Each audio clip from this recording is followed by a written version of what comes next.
Hello, everybody. We are live. Welcome to my New Year special on a Friday night. Well, I'm joined by 4 fantastic guests tonight. First up, we have Andy from Forgotten World 10 Movies. Hey, everyone. And next up, we have Delboy joining us. Hello, everyone. Happy, best of wishes for the season. Indeed. And next up, we have Keith. Hey, everyone. And next up, we have Nigel, Rockgod 2004. Motherfuckers, how you diddling? Doing good. And thank you all so much for joining me tonight. Really do appreciate it, as always. Thank you for having me, Scott. Splendid to be on as usual, Scott. Cheers. No worries, guys. Definitely. And what have we all been watching recently? Andy, would you like to go first? Yeah, I'll get this one out of the way. I watched Aquaman 2 today. To be fair, it was quite entertaining for what it was. Well, wasn't anything special, but yeah. Special fucking needs. Fucking aqua clit. I did go with my Mong badge. Now, are you sure that wasn't your Mongo badge? Bloody hell. Yeah.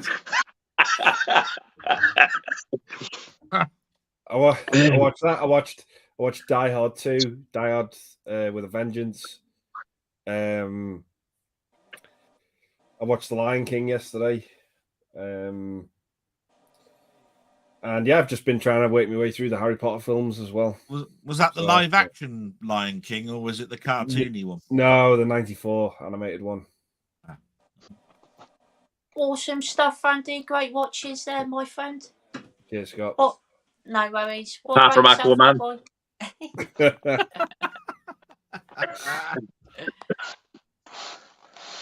What about yourself, Delboy? I watched Witchfinder General late at night. It was on television, and I hadn't seen it for a long time. And Nigel reminded me that it's a 4K release later next year, so definitely might pick that one up. I finally got round to watching my JFK because that came through. Nice. One because Nigel told me about that one. Did it look good? Yeah, the 4K was nice. Yeah, there's two other Blu-ray discs in there. There's this one called The Wandering Earth 2. Which I've seen that in your blog. Yeah. I mean, interesting. I thought, what it? Holy fuck is that? It wouldn't be one for you, Nigel, but it's sort of like the Earth has been in sort of like disasters for years and years and years, and they finally tried to make the Earth move by making it a sort of like an engine, like a rocket, so it could be moved out the way. It's quite a weird film. But it's apparently got no end of awards. I watched it. It was entertaining. That's the best I could say about it. You know, it's not going to be for everybody, but you know. And although I didn't watch these, the nice thing about Zavi and my sticking my finger up at them is I cancelled Chucky. That arrived, and they haven't charged me. So fuck them. I'd rather not, thanks. You've all froze, have I? No, you're still there. Yeah, it's only me fucking moving. You're all... Scott's showing his teeth. Andy's looking down like he's looking like he's shit on the floor. Dell's going to fall off his chair. And Keith just smiled. He looked like he'd fucking lost a tenner and found a penny there. Thank you. I did. I'm going to have to go off and come back on. Let me back on, you bunch of cunts. Okay. Bye, Nigel. And then you're going to have to move me back up to Andy so that these two can talk to each other left and right, because that's about the... Oh, my God. That concludes what I sort of watched, other than I watched Archive again, which is a film that I really liked 2 years ago, which is a bit like a Bruce Willis film, actually. One of his films. I don't want to ruin it because it's got a weird ending. But that's a great little pickup, is a film called Archive. But that's about it, really. Awesome stuff, Delboy. Great watches there, my friend. Thank you very much. No worries. What about yourself, Keith? Yeah, so we're making our way through the Die Hard movies at the moment. We've watched 2 so far.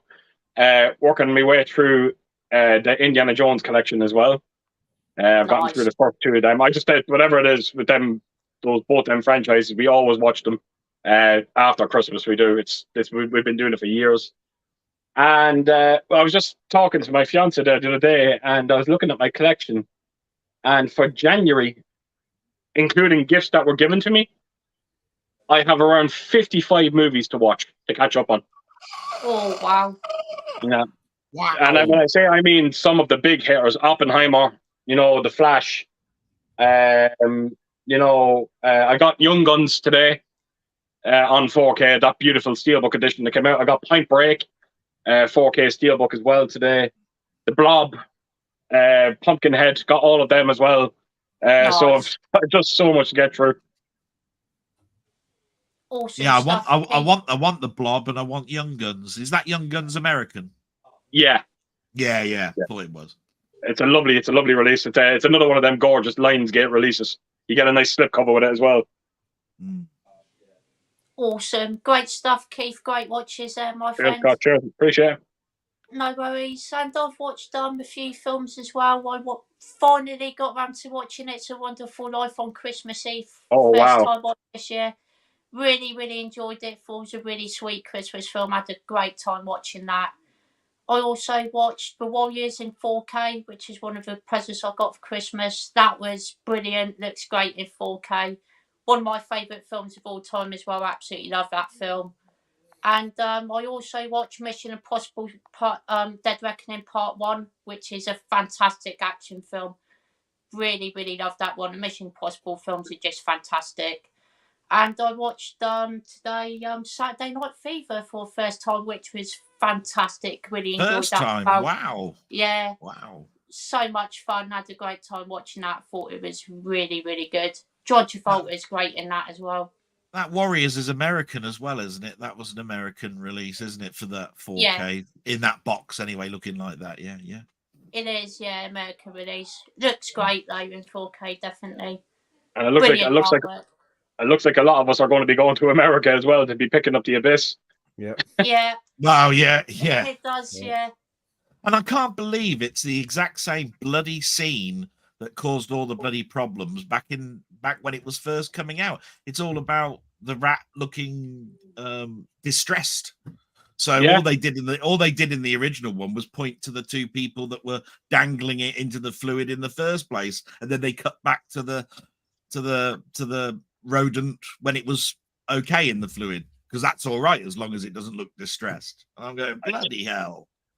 I found the whole thing ridiculous. I did see people online kind of going, if that scene is cut over, I am not getting that movie. I'm not buying. Shut the fuck up.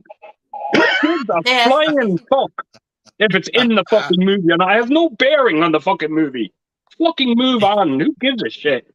Jesus, people do talk some fucking crap out though. Over to Nige. Yeah, Nige, what have you been watching recently, my friend? Well, I've only watched one film, and it was a cinema. I'm pretty fucking sure you probably all know what the cunt is. Seen gobshite placing it all over. Yeah. It was Next Goal Wins, is it called? Yeah. I tell you what, I had a fucking blast. I loved it. Awesome. It was nothing like I expected, I thought, because it's about soccer. And they do say, I love it, because soccer fans are going to fucking hate it. All they use is the word soccer. It's mint. So he just basically flies over this little stupid fucking remote team. It's a true story as well. That they lost, was it about 40 or 50 odd goals nil in a World Cup thing. And he's sent over to try and sort of turn it all around and that. So it's more about the story of it than the actual game itself. Okay. I had an absolute blast. Nice. It was so funny. Laura was crying at it at one point, the daft cunt. But you'll understand why when you see it. But it's definitely worth watching. I'm strongly considering getting it on 4K when it comes out, put it that way. Oh, wow. Wow. That sounds good. So, I mean, apart from what I said last week, that's really the only thing I've watched. I was going to show Keith this, though. My mate Kelly, she bought me this. Oh yeah. Oh my god! Oh my god! Piece of Yeah, mind snow globe. That's lovely. That is absolutely incredible. Look at the detail oh on that wow, face. that is amazing. Oh my god, that is fantastic! I love it. I Now, they absolutely did bring love another two out. They've brought out a seventh son of a seventh son and a Number of the Beast one. Both are sold out, but she's bought me both of them as well. it. Oh really? Not altogether. They released Seventh Son first. That sold out. Then a year or two later, they brought the Number of the Beast. That sold out. So now this one's come out. Right. But I've got all three, and they're absolutely stunning. Just out of curiosity, Nigel, just the base of that. What's the name of the company that brings them out? This one is Nemesis. Yeah, that's the same as my the bust. The Book of Souls one, yeah. But those two, I don't think they are. I would have to have a look. I think they were only available on the website, the Iron Maiden website, but this one wasn't. Because the Nemesis have done a bust for that album as well that I would love to get hold of. It's the same as what's inside. They've done the Troop as well. They've done some amazing busts. Yeah, I'd love to get hold of them. Yeah, so would I, but they don't have cost a bit. Yeah, they do. Yeah, I can imagine. Definitely. But yeah, I thought you'd like that. I mean, for saying it's like this little figure, the detail on it. It's perfect. Absolutely perfect. It's definitely an item of beauty. Did you say it was from your friend Kelly? Yeah. Yeah, a girl, yeah? Yeah, she's a nurse. I used to work with her in the dialysis place. You didn't say what a bust to her, did you? She go, oh, thank you very much. Yeah. Grew them myself. Thank you. I would do, but she hasn't fucking got one. If you're watching Smell, I'm not sorry at all, you cunt. I've lost my box. Oh, look at the box it comes in and all. You didn't say that to her as well. Oh, wow. Lost your box. That's fucking good. That's great. She's an item of beauty. Very nice, Nigel. Awesome stuff there. And great watching Next Goal Wins as well. Glad you enjoyed it. So am I. Totally unexpected. It was Laura who wanted to go. She went, I have to go on me sentiment on myself again, because she went to see what's the pile of shite she went to see on her own? Was it Wonka? Yeah, Willy Wonka. I just don't know something about it. I love the original, and I really do like the Johnny Depp one, even though I've only ever seen that once. But I took one look at the bloke who was playing Wonka, and I thought, oh, you smoke cunt, I don't want to see it. I'm a fucking idiot. I think like that. I probably would watch it. Well, I think Hugh Grant put me off more than anything. She said it's the best thing she's ever seen him in. She was pissed herself laughing. Wow. Wow. Jesus, okay. Well, he's a cunt, and I would pay anything to see him in fucking 2 foot tall, painted orange with a green wig, I suppose. Kelly got me this as well, the cheeky bastard. Well, I'm saying cheeky. She's probably got it herself. She made it. Oh. Sensitive. Scratch and snip if you dare. That's a car air freshener. Look at the fumes on that cunt. That's so good. I daren't open the fucker. I'm done. Well, you should do it on a live stream. Give us an honest reaction. I think it would go. Gonna smell like a stale John West can. Oh, man. I'm glad you said that before I had gone full lead. That's what she said. Jesus. Wow. Well, I might as well show the other fucker thing. She got me 3 things. That was the other. She's daft as arseholes. Brilliant. Nice. That's The box fantastic. set. Unbelievable. Oh, I'm glad you got that. Fantastic. Yeah. She's so generous, bless her. Yeah. Yes, I got some very, very, very nice prezzies, which I didn't expect at all. So I was surprised at how much I enjoyed Christmas, to be honest. That's That's great good. to hear, Nigel. Awesome stuff, mate. Thank you, sir. No worries, and everyone's links in the description box down below. Give all these guys a sub because they all have amazing channels. Cheers, Scott. Thank you very Cheers, much. Scott, you're a star. No worries, guys. Then let's get into the comments. First up, we have Slipknot fan here. Hello, mate. Great to see you here. All right, bud. And we've got Gay from Shenzhen. Hello, mate. Great to see you here as always. Says, hey guys, hope you had a great Christmas as Santa delivered everything on your list. Thank you, Gary. Really do appreciate that, my friend. Gary actually contacted me before I came on the stream here. He had a terrible Christmas. No. He got him and I think it was him and the wife got COVID, Oh. and apparently they were given tickets to see. I can't name it. It's a famous circus. You know, the French French one. I can't remember what it was. It's a very famous circus anyway, and they were meant to go see it, but they had COVID, and that's it. They couldn't go to it, so the tickets are gone. 300 quid down the fucking drain, and all that. So why is I said it to him when I messaged him. Whatever it is with COVID, whatever it is with Christmas, that's this time of year. It always seems to come around. And that these fucking dopers, you know. That was us 2 years ago. Me and Laura were supposed to be going to my daughter's for our Christmas dinner. I tested positive fucking Christmas Eve. We were stuck in here. Bless her, she even brought us a dinner up, played it up. I went out the back, she put it on the bin, walked away while I went and picked it up. It was fucking awful. It was heartbreaking. Yeah, it happened with me and Ellen as well. My fucking entire family went into lockdown with COVID, so me and Ellen couldn't go over to them. And it was the exact same thing as yourself, Nigel. They left the dinners at the porch, and we had to grab them and just go. It's fucking miserable. And Gary was saying as well that he was really looking forward to his Christmas dinner. He couldn't even get that either. It's just a fucking miserable time for them.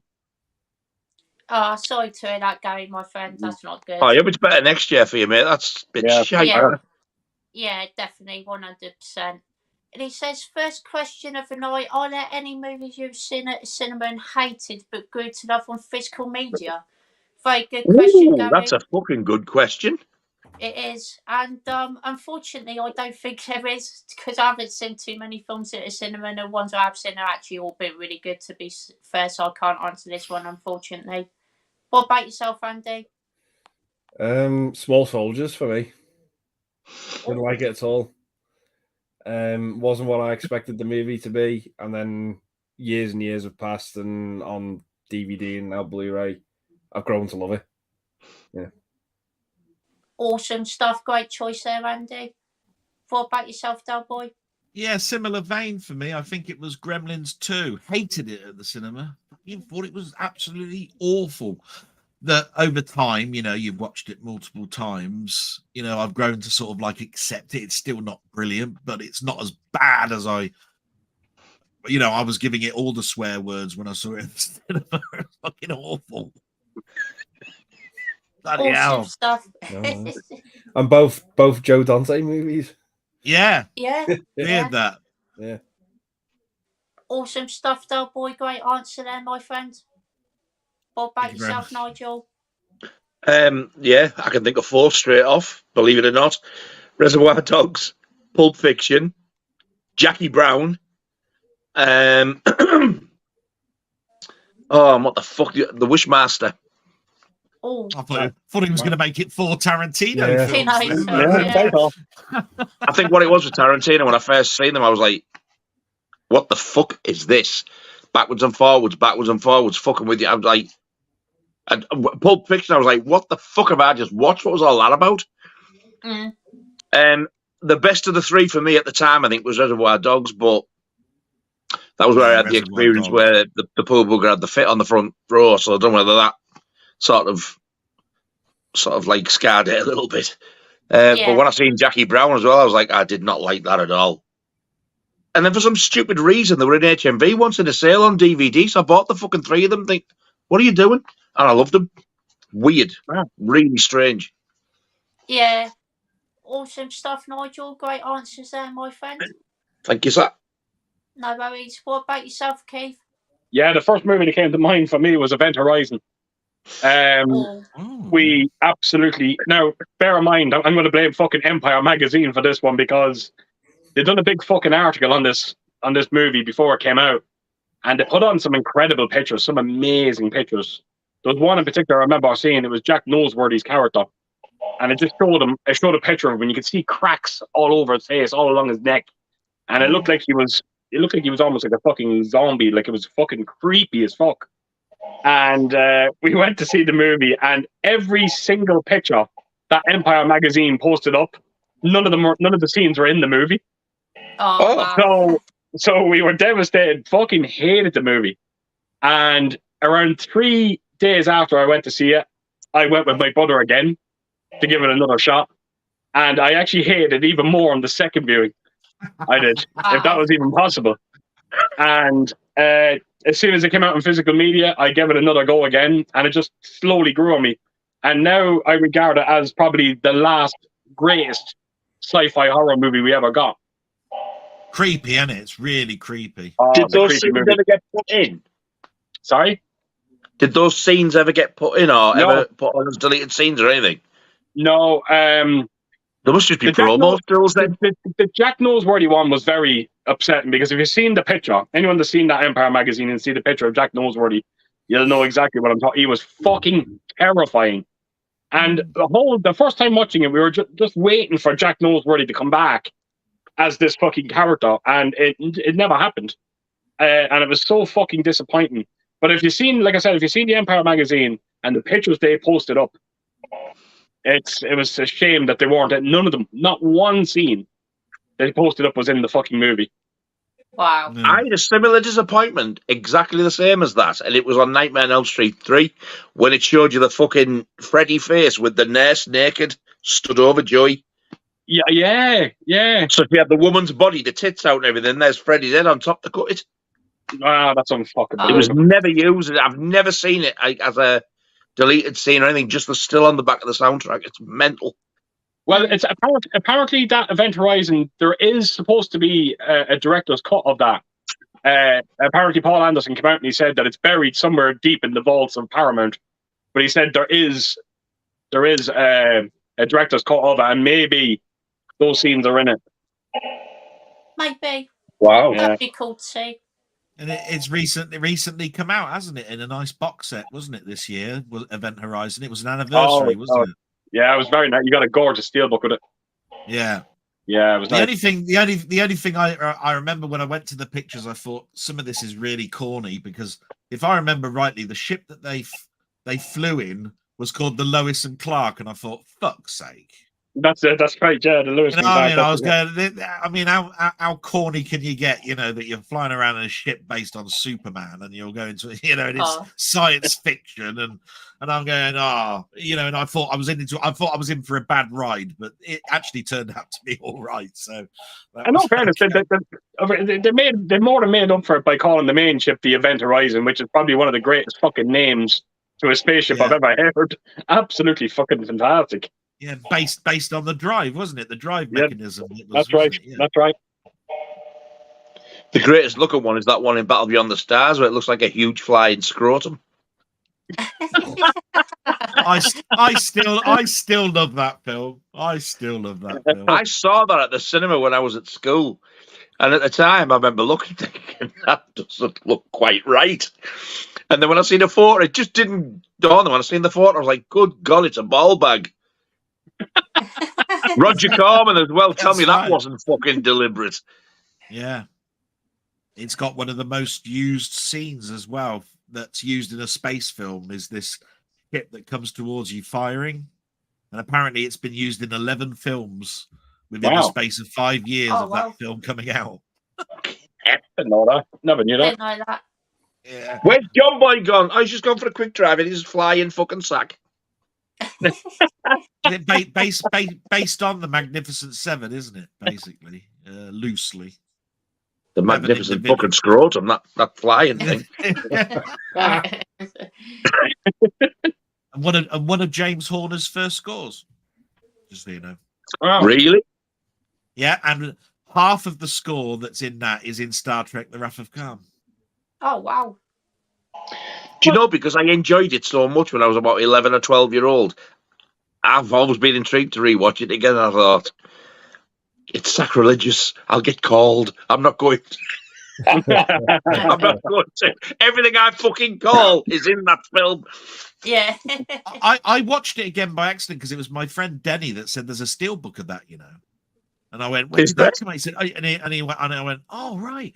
And he pointed it out to me. It's a lovely steelbook. I mean, it's got the faces on the front, you know, and it's lovely. I think it was about a year and a half, 2 years ago. And that's how I knew about that film. Again, I hadn't seen it for years. I'd only had it on DVD. I'd never had it on Blu-ray or anything. So it was great to get a steelbook of it. So Something's telling me Shout/Scream Factory have released it once.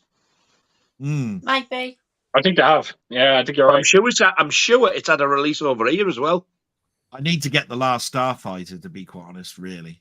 It'd be worth getting just to see that track again. It's just John Boy Walton flying a big ball bag. or the tiniest ship in the world with the woman with the biggest tits in the world. Yeah.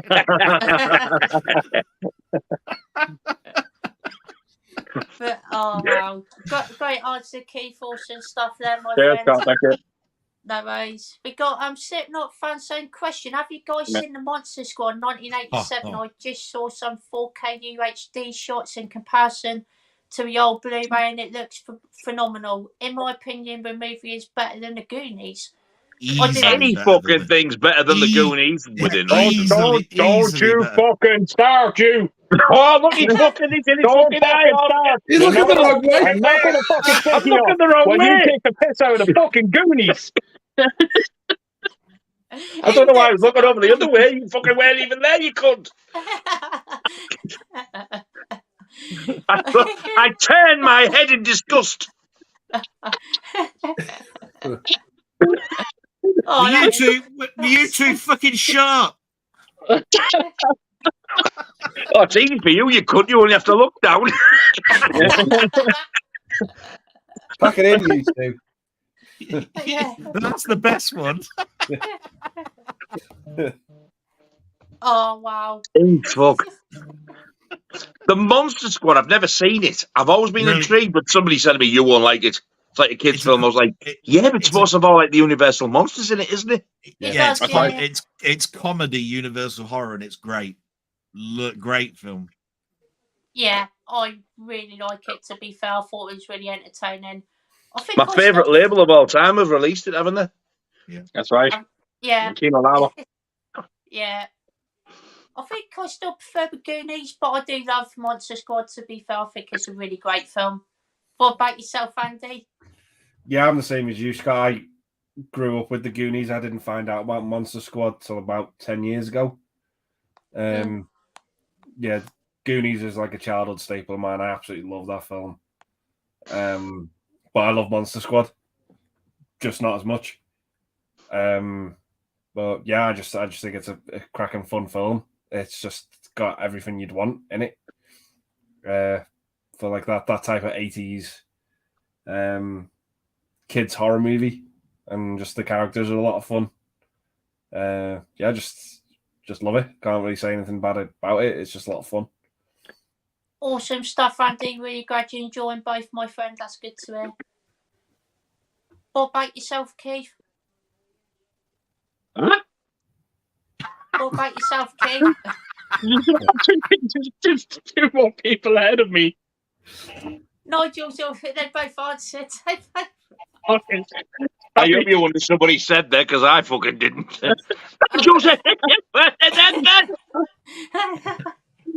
want to borrow me Mong badge? Bastard, I should have waited until he drank the lemonade. I nearly got you, you fucker. Nearly. It was in clanger language. No, I'm a fan. I'm a huge fan of the movie. I'm not really worried about the 4K transfer because I only have it on DVD, so I know whatever I'm going to be looking at is going to be a monumental upgrade. So I'm just waiting for the right time to pick it up. I definitely don't think it's as good as the Goonies, but it's a fun movie. I'm fucking trying to. I keep drawing a blank. The director of it. He's a great director. Andy, you know. It's not. Is it Fred Decker? Or does he write it or Predator? Oh, Shane. Who? Shane Black. Is Shane Black? Shane Black. Shane Black. Yeah. Yeah. Shane Black. I know Director, Fred Decker's brother, actually. That's Double. Yeah. Double But down. Fred- There's a scene. So I know There's a Fred scene Decker's in- brother, Double. There's a scene in Night of the Creeps And it says in the wall on the toilet something about the Monster Squad because it's the same writer. Oh, really? Yes. Yeah. Wow. It says something like "Long live the." Someone in the comments will get the right wording for it, but I think it says something like "Long live" or "Call the Monster Squad" or something Yeah. Oh, wow. Okay. on the wall. That's pretty cool. I Hasn't must got- admit, the fucking artwork for the Monster Squad, I love it. That Yeah. painting, like the artwork on the front, I love that. I think that was what like sort of drawn me to. I was like, I'd like to see that. I love the artwork on the DVD. I've got that artwork. Is it different? It's different, yeah. I quite like the same one as you. I quite like the kooky sort of like makeup effects in it. I mean, the special effects are not that brilliant. There's a big portal that's opening. You know, that's what it's all about. This great big portal, and it looks very 80s. But from practical effects type of view, I think that the makeup and everything was quite good. You see, Goonies had the money. I mean, that big ship, you know, and all that. I mean, it had a huge set, and you've got a ensemble cast, and from that point of view, you know, I think that's why a lot of people say, "Oh, yeah, the Goonies," but the Monster Squad's got that sort of like fun factor type thing about it that yeah, I like that. It was clever the way they done it with the Goonies, though, with that pirate ship, because when you see the kids' reactions to seeing that ship in the movie, it's their real reactions to seeing it. Yeah. They purposely kept them away from the set, and so when you actually see them looking at the ship for the first time, it's actually them seeing it. It's real, honest reactions. Yeah. That's cool. Awesome stuff, Keith. Really glad you enjoyed the film, my friend. Yeah, thank you. I've got Monster Club, if that counts. I've got that as well now. And we've got Ellen Smith here. Hello, Ellen. Great to see you. Hi, baby. Hey, She says, I want to start a petition to have a stream on longer than 2 hours. Who wants to join me? So the first thing she said last week, too fucking short. You should have told me you never fucking complained before. And we've got Gary saying that he's with Ellen. It's not long enough. He's also Getting a bit personal between them now, huh? Don't tell your husband or your boyfriend all of this. They're going to get a bit fixated. And Ellen also says we need to keep sending Scott messages until we agree. There we go. To be fair, we did go to 2.5 hours once, and then it got to 3 hours. But with Scott working and we get up early, it just got a little bit too much for him. He's a fucking lightweight. Yeah. I am. But it would be nice to do some longer streams. To be fair, like if we get enough comments, we could do some a bit. Could start a bit earlier. It could do, yeah. Yeah, absolutely. But, absolutely. Slipknot fan, same question. If you guys were going to do a Point Break style high-stake ex-presidents, what would your crew be named? What kind of masks would you wear? I've got mine. I've got mine. The Trumpers or something. Is that what you're asking for? I'm out. I've never seen it, so I have no idea. You might as well have asked me that in fucking French. I've got mine. Nice. Go on, Andy. I'd have a mask of Scott, a mask of me, a mask of Keith, and a mask of Nigel, and I'd call us the Mighty Bellends. I like that. That's good.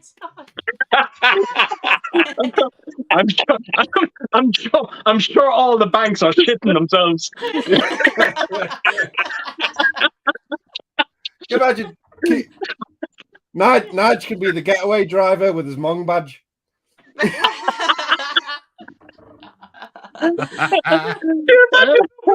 Put our own masks on. I'd walk it with a mask on for you, fat cunt. You put your own on, we can see it's you. Grab the fat bastard.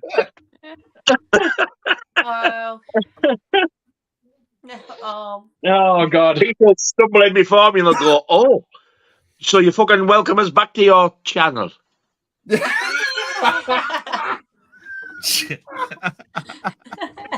At which point he's been arrested and thrown in the fucking back of the van. Is he taking the piss out of me? Yeah, of course I fucking am. Oh, I'm sorry. Sorry. I was kind of zoned out there for a second. I was trying to think of my answer.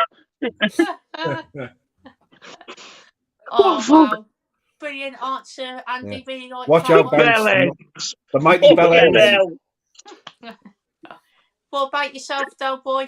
No, I can't beat that one. I'm just disappointed that he couldn't increase the number by 5 and have my face here. But there you go.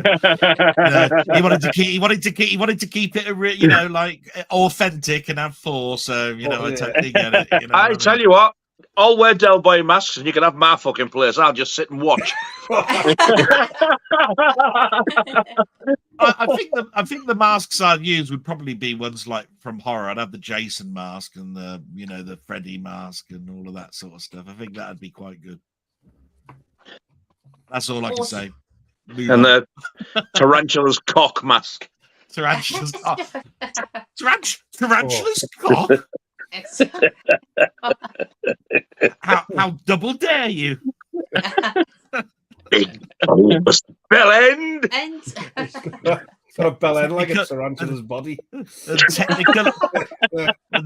technicolor titties. Oh, fuck. Oh, not again. Not wow. Pan and scan nipples. God, I haven't heard that for years. Pan and scan. Oh, great answer, Delboy. Awesome stuff. And Nigel, have you thought of one or still can't think of one? No, No, I have no worries. idea. I need to watch Point Break first. Yeah, no worries. Fucking All great, good. break. Just What a bank about yourself, heist Keith? with masks. Oh, Yeah. fuck then.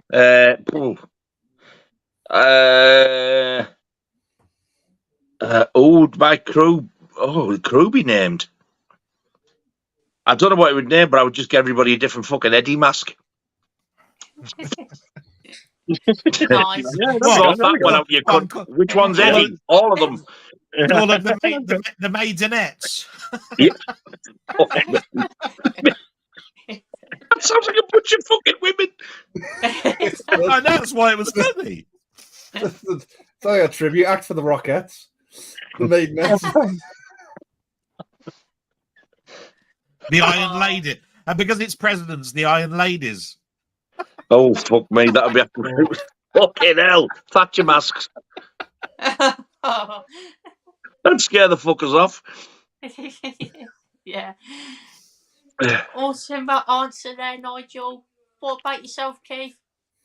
I don't know why, but this kind of just jumped into my head because I just think it'd be funny to look at. But go back to Craig's movie there about Gremlins too. But imagine getting all the masks of all the unique mogwais that you see in the 4 unique. Spike and that. Yeah, and the kind of the cross-eyed one and the goofy one. I just think walking into a bank with their masks on, I think would be fucking epic. No, just fucking burst out laughing. As for the fucking name, I don't know what the furry fuckers or the arse biscuits, one or the other. Just imagine you smashing through the doors and going. What do they call the gang? The greedy cunts who went after midnight. The Munchies Club. Wow. Oh, yeah. Great answer, Keith. Awesome stuff, Sure, my friend. thank you, man. Thank you. No worries. And we've got Soph here. Hello, Soph. Saying, Hello, Soph. hope you had an amazing Christmas and have an amazing 2024. Thank you so much. Really Thank you so much. appreciate that.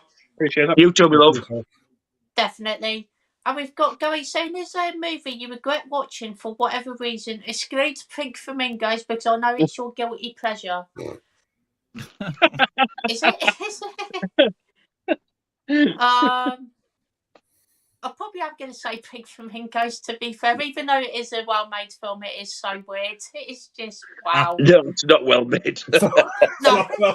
It really is not well made. Even though it Yeah, is well it's a made, strange no, one. it isn't. It isn't. They threw the fucker together. Oh, yeah, it's a strange one, definitely. So I will go with that, to be fair. What about yourself, Andy? I'm going for mine because it isn't well made. And it's just the colour of shit, this film. Fucking Exorcist 2. Kind of shit. Yeah. Oh, fucking hell. The Colour of Shit. Now that's the title of a film. Yeah, Yes. I've seen it twice, and it doesn't get better. It's fucking awful. I think I've seen it 3 or 4 times, and you're right, it fucking doesn't. That's a movie that'll give you the shits. The Yeah, best you thing wouldn't- about that film is Ennio Morricone's score, and even not all of that's great. Yeah, you wouldn't want a 14 disc edition, would you? No. No. That movie goes through you like a dodgy curry. Fucking hell. wow. Oh. Awesome stuff, Andy. Great answer there, my friend. What about yourself, Delboy? Yeah, it's a hard one.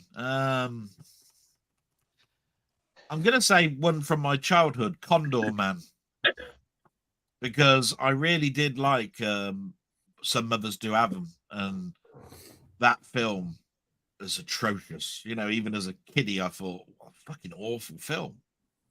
So, but I've never really regretted watching a film. You know, I've got something out of every single one, even if it's like, what a pile of shit that is. So I don't think I've ever regretted watching a film ever in my life. But Condor Man, I was so disappointed with because as a kiddie, because it could have been so much more. Crappy answer, sorry, not as good as any like Exorcist 2. What a cracking answer that is. Yeah, no worries, Delboy. Still a great answer there, my friend. What about yourself, Nigel?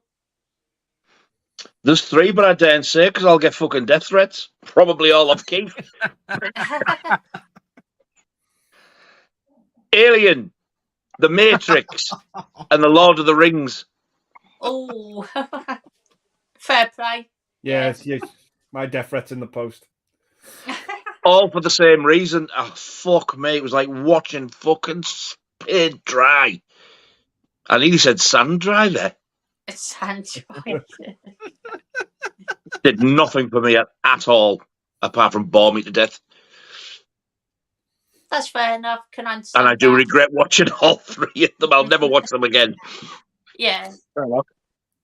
Awesome stuff, Nigel. Great answers there, my friend. What about Thank you, yourself, Keith?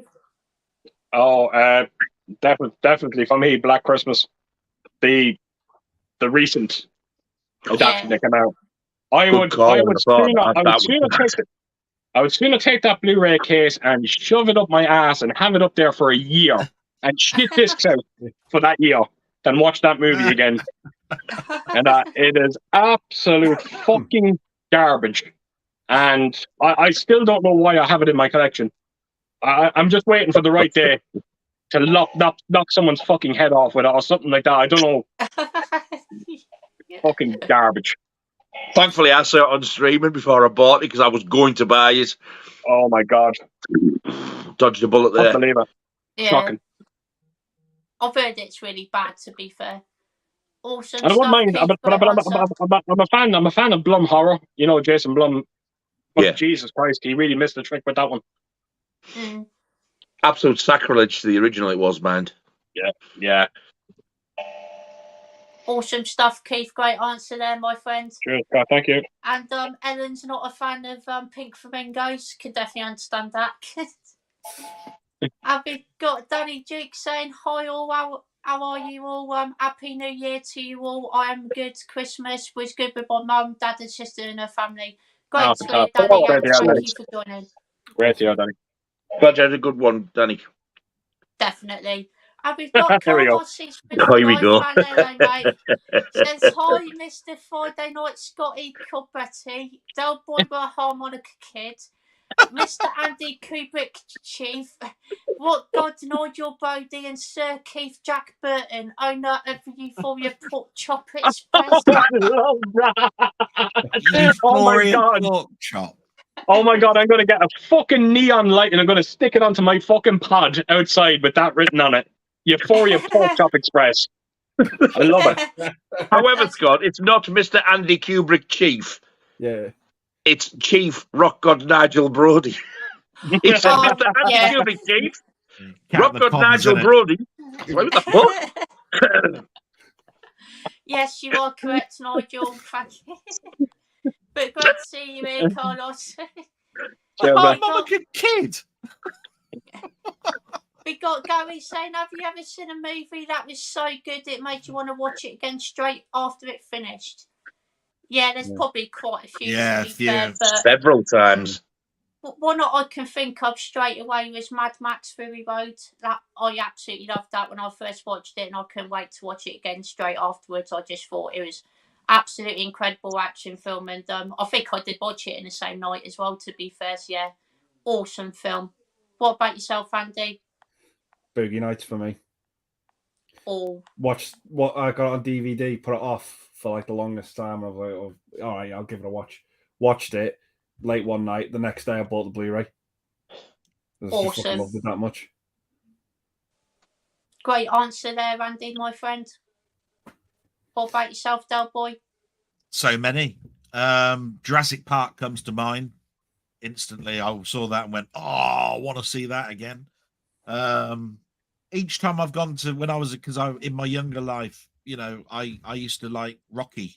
You know, I wanted to come out and start going to the gym. You know, so all of a sudden I could run up a hill, even though I'm a fat bastard trying to walk home. I thought I could run it. You know what I mean? Because it's just that sort of like film. And I thought, no, I'm out of breath halfway up the hill trying to get that sort of thing. I mean, when I was a kiddie, Star Wars is one. You know, I mean, I was 9 years old and I saw it 12 times in that summer. Wow, that's a lot. But there was a lot of people in that year, you know, at that time that went and saw it every other day through the whole of their summer holidays and saw it many more times than I did. But it was like a once a week type thing for me, and you know, and I loved it. But that's a 9-year-old kid. So yeah, those are the ones that come to mind, you know, straight away. Awesome stuff, Delboy. Great choices there, my friend. What about yourself, Nigel? I've got 5 actually. Oh, wow. You Jaws. only want fucking one. You're getting 5, you miserable cunt. Jaws, Pete's Dragon, Keep it together, you two. Watership Down, The Great Rock and Roll Swindle, Oh. and the other fucker that I forgot now. Look what happens when you fucking interrupt me. Fuck you! Fuck you! Suck me stump. What was the other one? The Great Rock and Roll Swindle, Watership Down, Pete's Dragon, Jaws, and Keith's Dragon. Keith's Dragon. Keith's Dragon. Keith's Dragon. Keith's Dragon and the Euphoria Pork Chop Express. You're under a fucking winner there. They brought a tie-out over, you touched it, porn, it's talked it. Fuck off! Fuck off! Welcome back to my channel. By the time it said that, though, the fucking batteries had run out. Oh, I can't remember the 5th one. I'll interrupt Keith when I remember it. No, I've had about 5 jump cuts between when he says that last line and the next line. I've had about 5 jump cuts in my videos. Awesome stuff, Nigel. Great answers there, my friend. Be better when I can think of the fucking 5th one. Yeah. What about yourself, Keith? Alien. I've done it once. I've done it once before in my life where I watched the movie back to back. It was Polar Express. I watched it. I think it was 8 o'clock at night. I watched it. It was over around 10. Ellen was asleep in the bed. I woke her up to watch it again. We watched it. She stayed awake. She watched it, and that very next day, I got my entire family together and we watched it that night. Nice. We did. So yeah, fucking loved it. Creepshow. That was the 5th one. Nice. Awesome stuff, guys. Great answers there. Cheers, Scott. Thank you. No worries. Have we got Gary, your Blu-ray addict here? Hello, mate. Great to see you here. Hey, go here.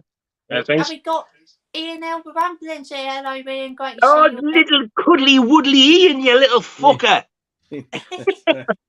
And he says, "Hi everyone, good to see you live chat back. Hope you have a great new year. Most of all, have a reach grand time. Thank you so much, Ian. Really You too, mate. Definitely." And we've got Mike from Did You See That? Hello, mate. Great to see you. Here we go. Mate! He goes, "Scott, Andy, Nige, Keith, and delboy."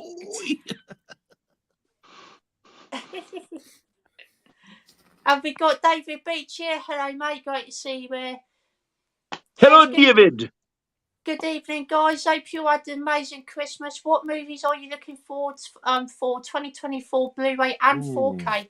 It was fantastic. Thank you, David. And I hope you had a great Christmas too, my friend. That's a very good question as well. Definitely The Abyss is one I'm looking forward to 100%. Definitely going to be important, that for sure.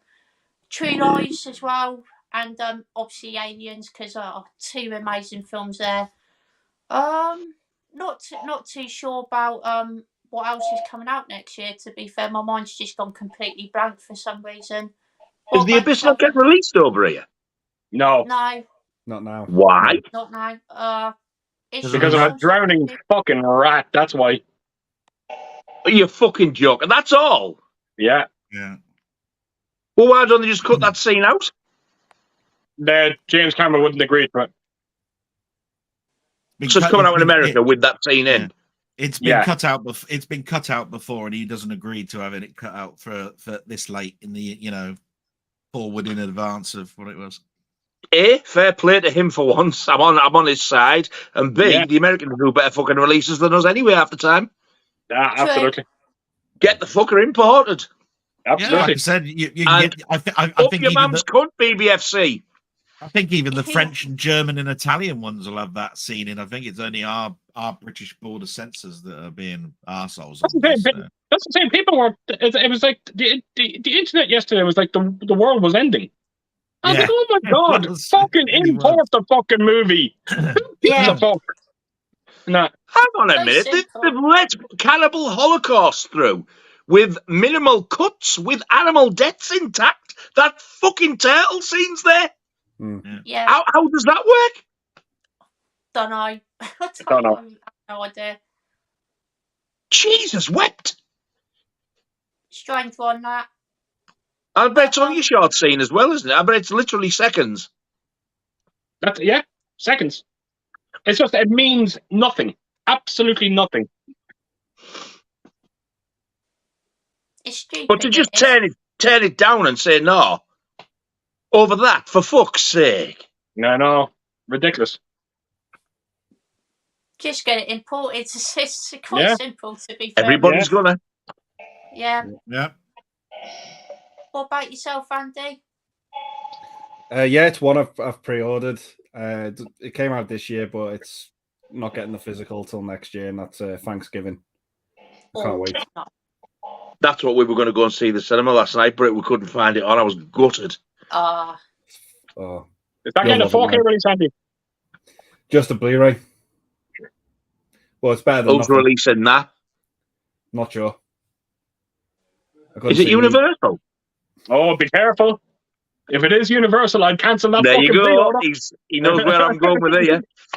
Not only that, these are the cunts who are doing Blu-rays and giving you the fucking 4K a few months later. Yeah. Oh, yeah. It could come out on 4K then, to be fair.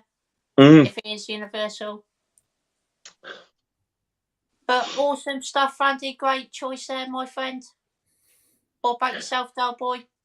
I've heard Furiosa is quite a good one. That's that Mad Max saga, isn't it? That's coming out next year, I think, isn't it?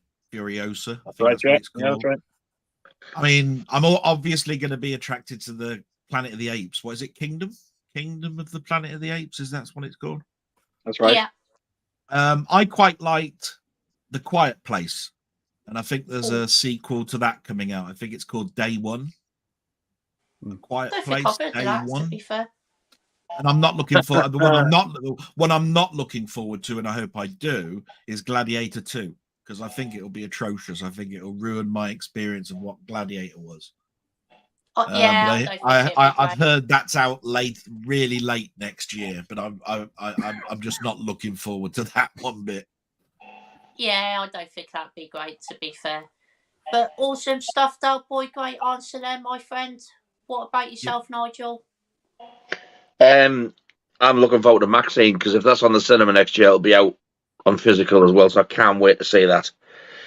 Yeah. I'm waiting for the ones I pre-ordered. The only one I can remember out there was 3 or 4 of them. I think one of them was that the one that delboy said he'd watched earlier with Vincent Price and the Witch Hunter or something. Witchfinder General. Witchfinder General. But there was a couple of other. Oh, Count Dracula, the Jess Franco one with Christopher Lee. I know it's supposed to be a bit shit, but I've been dying to see that. And there's another one I can't remember what it is, but That's the same distributor bringing out those 2 films, isn't it? And they're virtually in the same month, isn't it, as well? They're all together on the same day, yeah. Yeah. But I'm also looking forward to The Hitcher when it comes out. Yeah, definitely. That's a good one, Nigel. I'm looking forward to that 100%. And I'm really looking forward to see what Treasured Films release this year. Oh, yeah, that's a good shout, to be fair. Awesome stuff, Nigel. Great answer there, my friend. Cheers, Scott. No worries. What about yourself, Keith? For the cinema, is definitely Ghostbusters Frozen Kingdom. That's the one I'm very intrigued to see. For a 4K release, it hasn't been announced, but I'm sure it's going to happen next year because it's a 40th anniversary for the Terminator. Oh, so, yes, that'd be awesome. And Nightmare on Elm Street. It's about time that fucking come out. Yeah, it's about time. Yeah. I think with the likes of Aliens and Titanic and Abyss and True Lies all coming out now, I think surely it's only a matter of time before Terminator gets announced. Oh, that's a good shout. When you consider that 1984 is like the 40th anniversary, there must be a ton of 40th anniversary, because I remember in 1984 how many films I watched on VHS in 1984. I went out and just about watched everyone. So bloody hell, how many 40th anniversaries are there going to be? I'll tell you one thing, but that's already out. If I hear a fucking another Ghostbusters fucking release this year, I'm going to fucking scream. For the original? Yeah. Have they had a few, like? Oh my, are you fucking kidding me? Now, Jesus Christ. I think I might have the Blu-ray with 1 and 2 in. Oh my God. It's come out in at least 4 different 4K releases. Yeah. Oh my God. Yeah. Both together with Mondo covers in steel books, it's just everything, fucking everything. Wow. Oh, also coming out as well, which I'm really looking forward to, is the first season of Wednesday. That's getting a Blu-ray release apparently. Yeah. Nice. Oh, okay, that's good. Awesome stuff, Nigel. What about yourself, Keith? Give me my answer. He's just fucking told you. Yes. He's on drugs. No, you put me off by the Wednesday one. I was thinking of General Ortega's Minge. No. Yeah. Oh yeah, over there. Keep up. I will. We got Gary saying there's a movie your parents introduced you to as a kid that you still watch today. That's a great question. Yeah, God. Yes, I'm going to go with Rocky 3. That was one of the first Rocky films I watched, and still watch it all the time. Absolutely love it. Never get bored of watching that. What about yourself, Andy? Yeah, Clockwork Orange.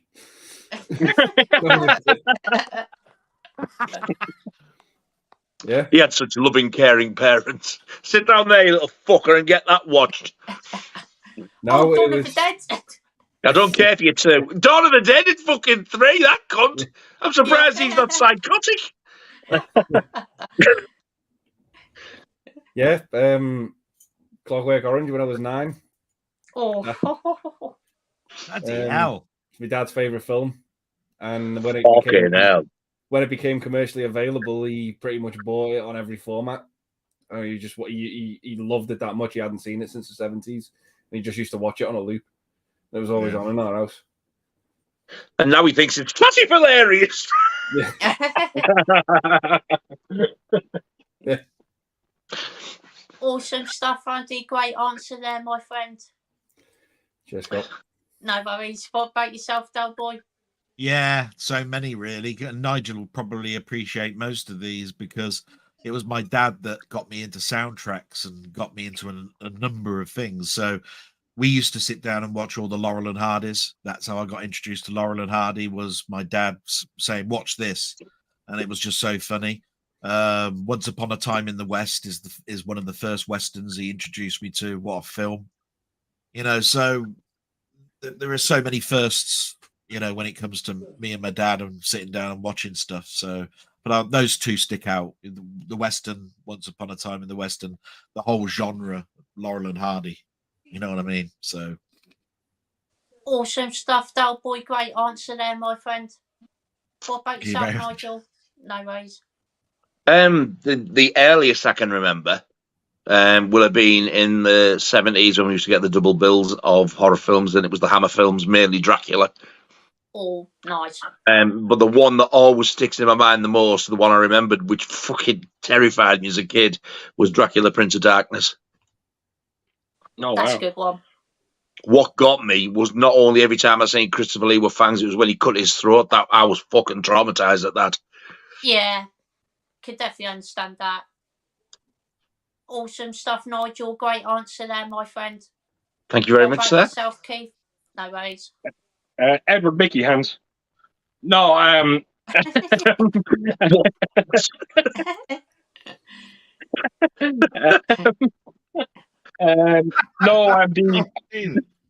the one that always stands out for me is The Exorcist.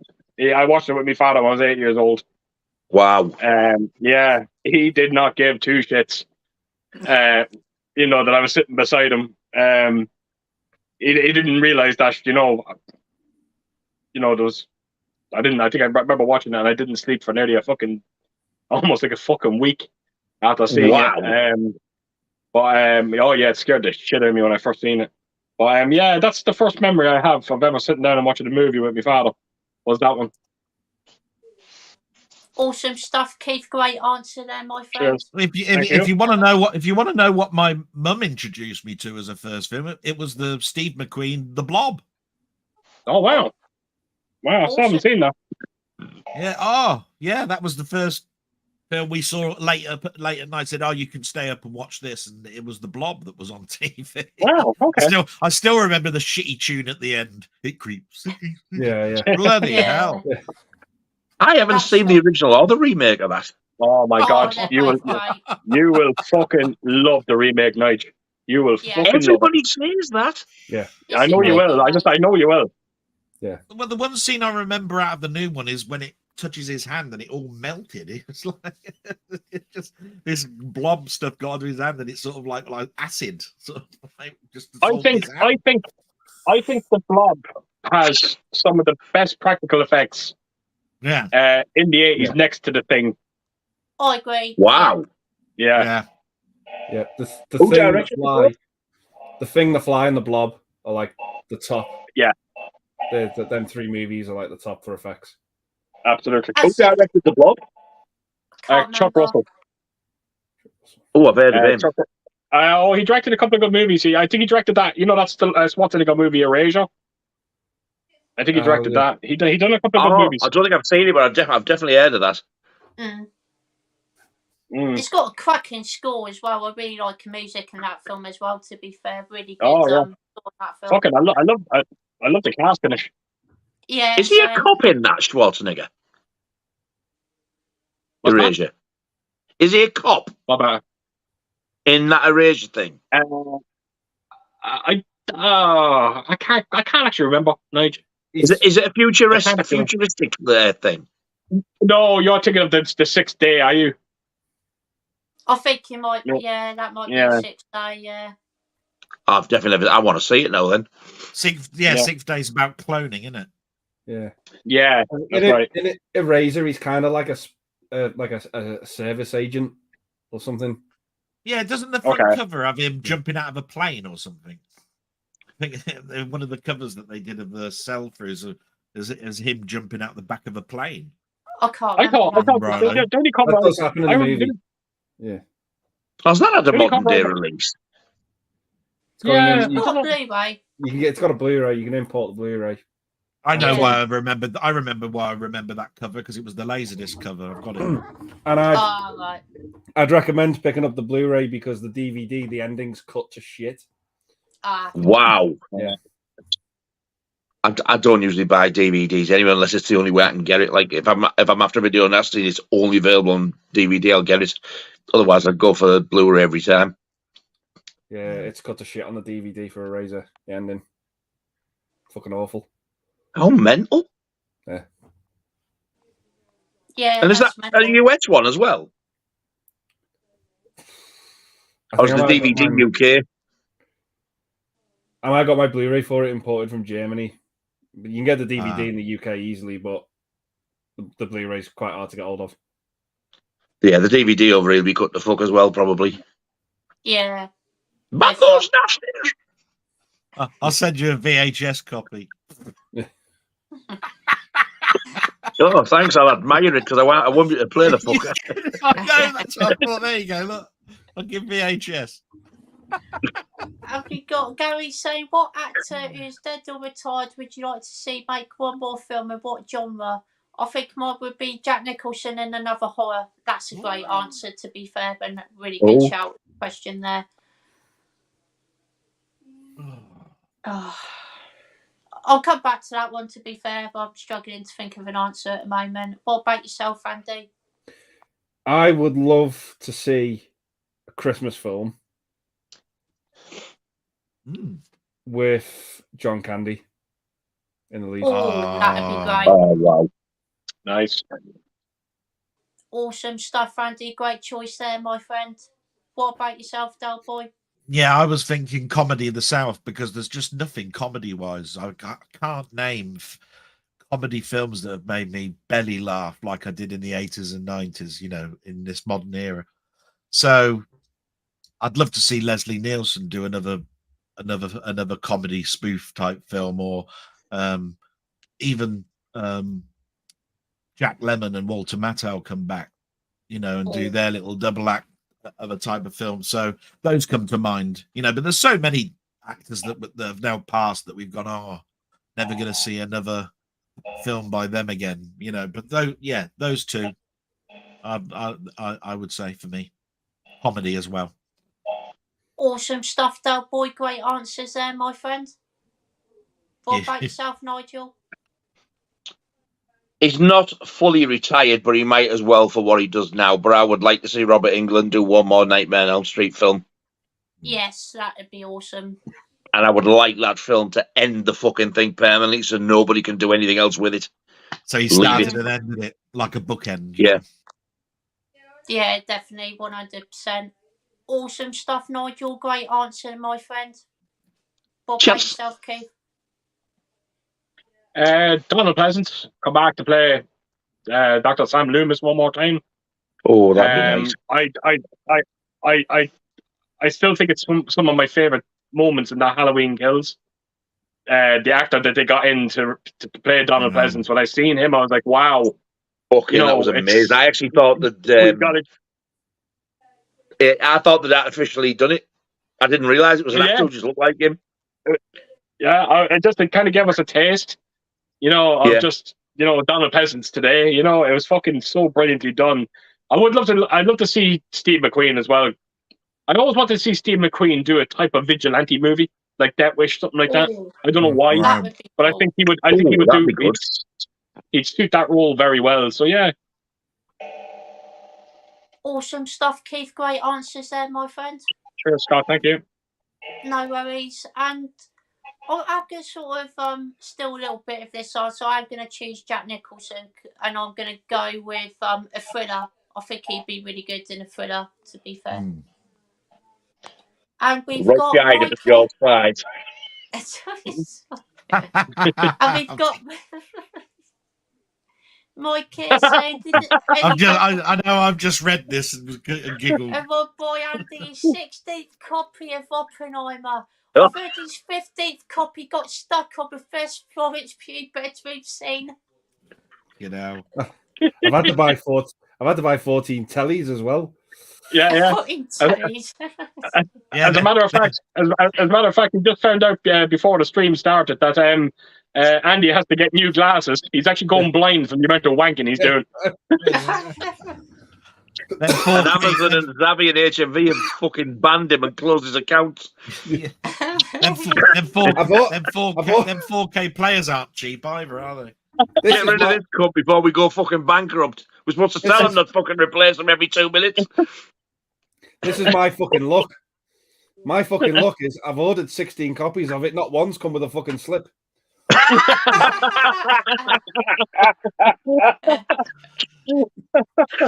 Oh, fucking hell. So Andy, is your sort of like picture of heaven is putting Oppenheimer into a disc in your curries and watching it on 25 large screens I guess so. and watching all of these bedroom scenes on 25 screens like this. Oh my god! Could you imagine when Andy gets his new fucking pair of glasses when he fucking is able to see the image properly? Holy fuck! We'll hear the fucking climax from here. Now that scene right there would be fucking big enough for him to get a 3D TV if they brought them back. Yeah, he can't wait for the VR edition. Fucking hell. Oh, the frozen cities. I bet you you're gonna look nothing like fucking Cillian Murphy in that fucking movie. Yeah. And as soon as I've done with that, I'm going to whack on Cannibal Holocaust. Oh. You're gonna whack on it, are you? That turtle scene that does it for him. Oh. Fucking hell. Turtle juice. Oh, fucking hell. Oh. Christ.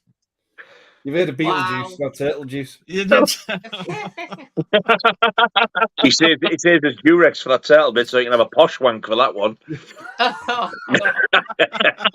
Fucking hell. Oh, Jesus Christ. Andy's never living this down. Two meanings to the two meanings to the phrase turtle's head. Ah. Wow. Oh, fuck. Oh, fuck. God, can't I say you are in a movie setting, but it's Groundhog Day every day. But which movie and character would you like to be and play and why? Oh, that's a fantastic question. Cillian Murphy and Oppenheimer. Yes. Over and over again. For me.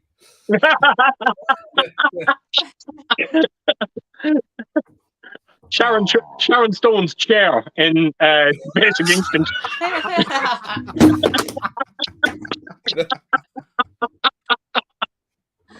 Oh. Fucking hell. Yeah. Mine's got to be Dirk Diggler in Boogie Nights as well. I think something like that. Yeah. Great answer, Andy and delboy. Awesome stuff, guys. Awesome. But I'm gonna go with.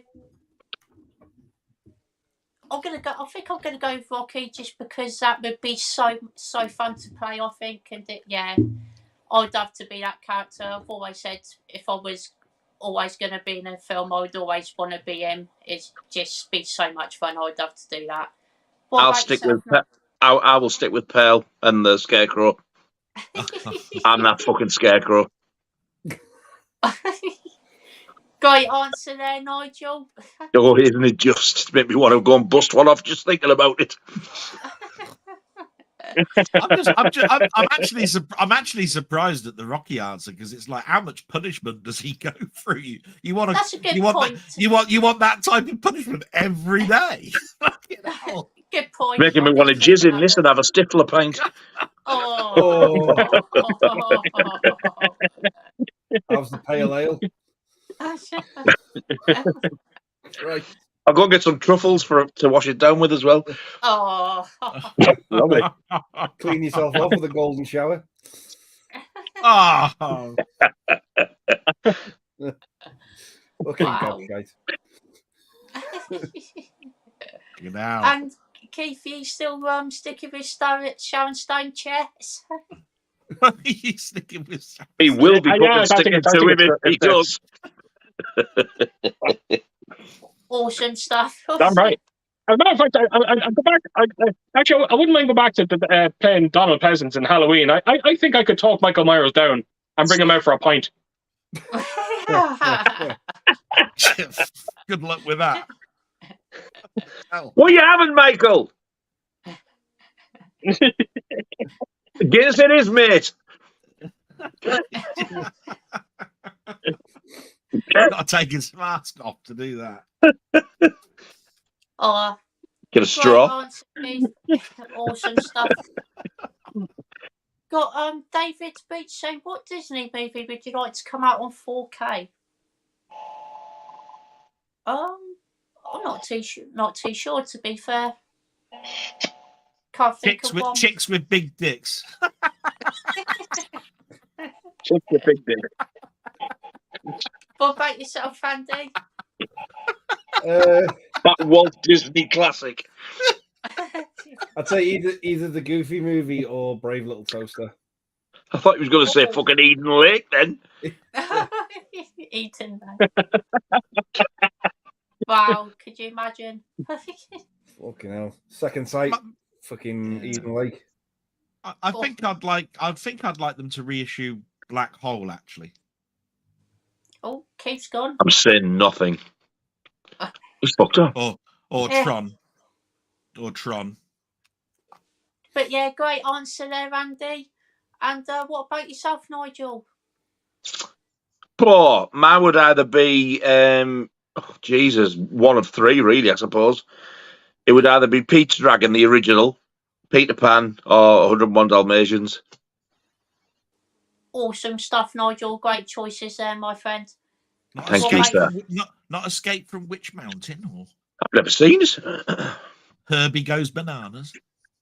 Pervy Goes Bananas. I'm fucking lost now. Oh, there we go.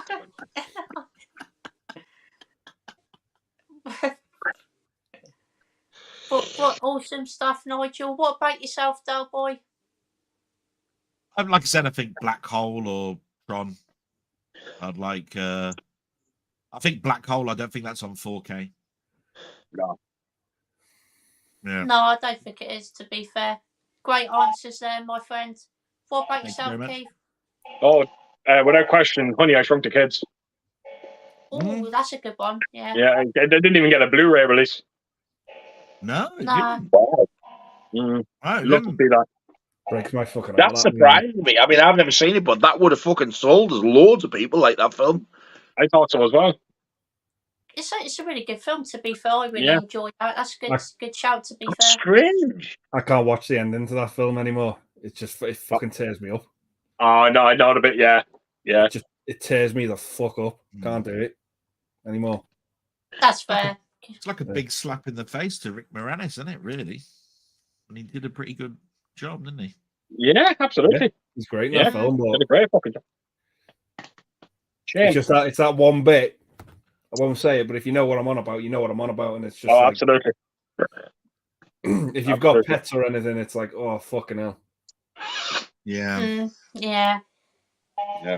Awesome stuff, Keith. Great answer there, my friend. Yes, thank And you. he says, would you buy a complete box set of Disney movies? It's expensive. Probably not. Nah, not my kind of thing. I haven't seen enough of them to get them, to be fair. What about yourself, Andy? I've got them all anyway, so I wouldn't need to. Oh, that's fair enough. No worries, Andy. He's got What the about yourself? he's got the history museum behind him. Look, it's just I've got like when they release those classics on Blu-ray, like I've got all of them. So I've got one to 60. So yeah, That's fair enough. Can definitely understand that. yeah. yeah. Holy mother of God. Snow White, there's Strange World, whatever it is. The newer one is. Yeah, there's a white box, isn't there, full of all of the films individually numbered. It comes in a great big huge white tomb. Yeah, that's the only way to get some of them on Blu-ray, because they never actually got like official Blu-ray releases. Some of the earlier ones, the ones between like Bambi and Cinderella, because they were trying to do like emulate Fantasia. with a couple of those movies, but it's the only way to get them on Blu-ray is in that set. Awesome stuff, Andy. What about yourself, Delboy? Well, I mean, I'd like it, but if I had that money, I'd probably buy something else. That's the trouble. Yeah. It's bloody expensive, and I've always gone, oh, yeah, if I had the money. Mm. And I believe Mickey Mouse went public domain this Christmas. He is now public domain. So he is not Walt Disney property anymore because 100 years have passed. Wow. Oh, right. Wow. Try telling Disney that. Mhm. Yeah. They've been told, but apparently that's true. Walt Disney can only hold on to the rights for 100 years, and bang, then it's public domain. I think I heard. I think I heard today as well. Disney released 8 movies this year, and 7 of them dive bombed in the box office. Yeah, Wow. wouldn't surprise Mhm. me. I haven't heard Nah. that. Yeah, I think it's 7 of the 8 releases they brought out. The movies dive bombed, and if that's never a clear indication of people just fucking sick and tired of Disney at the moment, and maybe it's about time they just open their ears now and start fucking listening to people Mm. and cut out this woke bullshit that they're going through at the moment. No one wants it. Stop trying to appeal to the very small minority, and get back to what made you great. It's only the. Well, I so think. do you. I think. Yeah. I think it's only the theme parks that basically aren't woke with them anymore, isn't it? Really. Yeah. Great answer, Delboy. What about yourself, Nigel? What the fuck? They've churned out some right fucking shite. Great answer, Nigel. My daughter put one on for the kids the other day, and it was that. I don't know how to pronounce it, but it's got like the big fat fucker with the tattoos. Moana. That. Oh, Jesus Christ. That's driving me up the fucking wall. Pass me that Cannibal Holocaust Blu-ray. Yeah, I want to cheer myself up. Get that off and get fucking Eden Lake on to make me smile, for Christ's sake. Oh, hey, speaking of which, Laura watched Eden Lake again last night. She hadn't seen it for years. I saw It's that, yeah. fucked her up more this time than the first time around she come in. She was like, that was bad. She went, she had to stop. This is deadly serious. She had to pause it halfway through and go and have a fag outside. Wow. It get affected her that badly. I said, I told you. She said, I thought I'd seen it twice with you. I went, no. I said, like, once I watched it on my own and it fucked me up. I dare say it would again because there's bits I can't remember. It's a really, really bleak film, to be fair. I struggled watching that. It's that's a rough one. Hey, I tell you what, though, if Second Sight did release it, I'd have the bastard, I tell you. Yeah. I wouldn't watch it very often, but my God, that is. I would. Just for the packaging. Yeah. No, if it was 4K, you'd have to watch it. It came out in 4K. Did it? Yeah, in Germany. Oh, I think I saw that actually, yeah. Yeah. Media box. Films to fuck your head up. Yeah, it's definitely awesome stuff, Nigel. Great answer there, my friend. Thank you, sir. What about yourself, Keith? Nah. I have a lot of Disney movies. I have the ones that I want. It's kind of like that, that Warner Brothers box that they brought, celebrating 100 years with Warner Brothers. I had the majority of the movies in the set, so it just didn't make sense to buy it. So I'm the same way with the Disney. That's fair enough. Can definitely understand that, Keith. Great answer there. Have we got Gary saying, are there 2 actors that haven't worked together yet that you'd love to see collaborate? Wow, that's a great answer. Wow. I mean, maybe it is a little bit late now, but it would be great to see Arnie and Stallone team up in a film.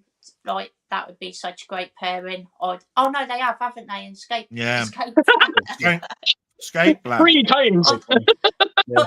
Yeah, 3 times. I forgot about Escape Plan. Oh, fucking Jake was on then.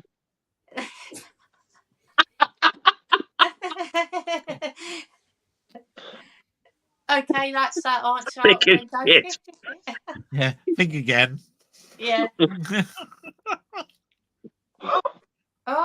That's a hard one, that. It is. No, it's just the way I'm sat.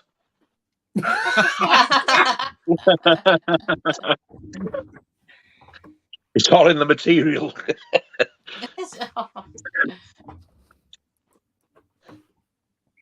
I'm Oh. not too, Who acted?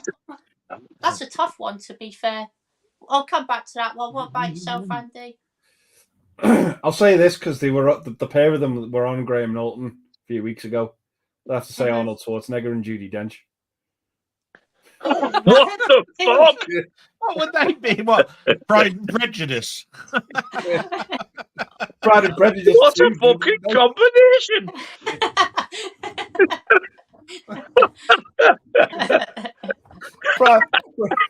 Pride and Prejudice 2, Judgment Day. Fuck! Oh, Judy Schwarzenegger and Arnold Dench. Oh, good God. Oh, fucking hell. You'd just love to see what the fucking outcome would be, wouldn't you? I'd be fucking baffled. It'd be interesting, definitely. Sylvester Stallone and Maggie Smith. Maggie Smith. Wow. Sylvester Smith and Maggie Stallone. Oh, fucking hell.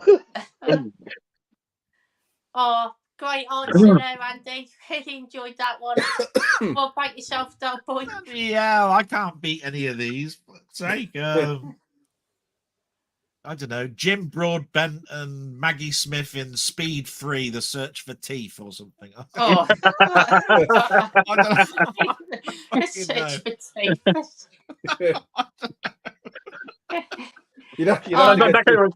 Judi Dench is in. Speed Pants or something. that kind of reminds me of what Mel Gibson said when they were talking about a new Lethal Weapon movie.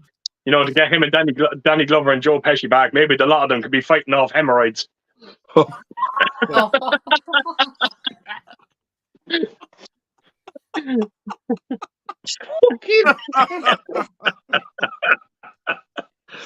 Oh, God. Great answer there, Delboy. Awesome stuff. What's it And, for?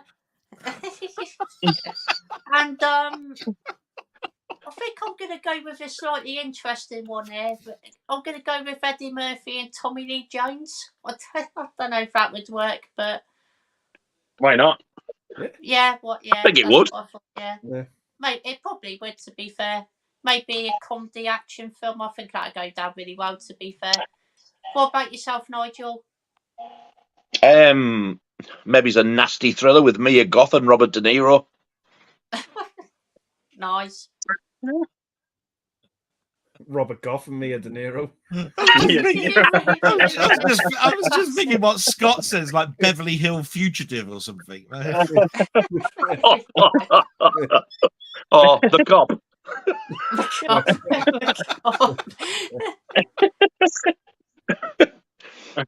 Tommy Lee Murphy and Eddie Lee Jones. Eddie Lee Jones, man. But that's actually a really, really good answer, to be fair, Nigel. Awesome stuff there, my friend. Thank you, sir. No worries. What about yourself, Keith?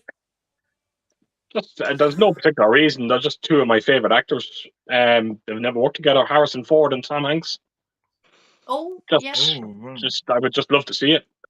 I don't care. I think that would work. I don't care what the movie is. I just want to see it. Whatever it is. So hopefully, it's amazing. It's shocking to think that, isn't it? There is going to be pair ups that that actors are not going to work with each other. These famous actors that are never going to work together. It's. And you think, how the fuck did that not happen? Yeah, absolutely. Did you ever see that film that came out about 10 years ago, Las Vegas? No. Yeah. With Michael Douglas, Morgan Freeman, Robert De Niro, and Kevin Kline. Wow. Those four actors in their careers had never, ever done a film with each other. Unbelievable. Wow. Four of them. It was the first time all four of them worked together. I tell you, it's a good movie. One. Yeah. It's a very underrated comedy, that. Yeah. See, when we get asked about favourite actors of that, that's a fella I keep forgetting about. Michael Douglas. I think he's a great actor. Oh, absolutely. Yeah. Absolutely. He actually does look He does look like a young boy when you stack him up against them other three in that movie. Yeah, Yeah, he does. yeah, he does. Yeah. Just thinking of Keith's movie, Indiana Jones and the Search for One Red Shoe or something.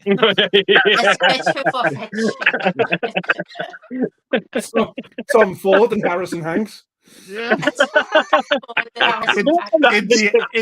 It sounds like you're grassing somebody up and doing something. Hey, Harrison Hanks. Does he really? Yeah, Indiana Yeah, Jones when no one's looking. and the Money Pit. Indiana Jones and the Money Pit. The two of them do have something in common when it comes to their movies. Both of them were stranded on islands in movies. Harrison Ford, 6 Days, 7 Nights. Tom Hanks, Castaway. Yeah. Only for Harrison Ford was stranded with Anne Hesh, where Tom Hanks was stranded with a fucking ball. Yeah. It's a good job he wasn't given a fucking car on the island. I'm sure the football was a good shag when things came to It had a smile on its face. And then, I'm sure it did.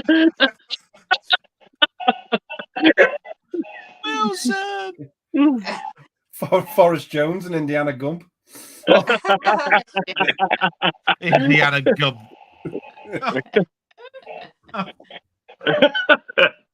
Awesome stuff, Keith. Great answer, my friend. Thank you, Scott. No worries.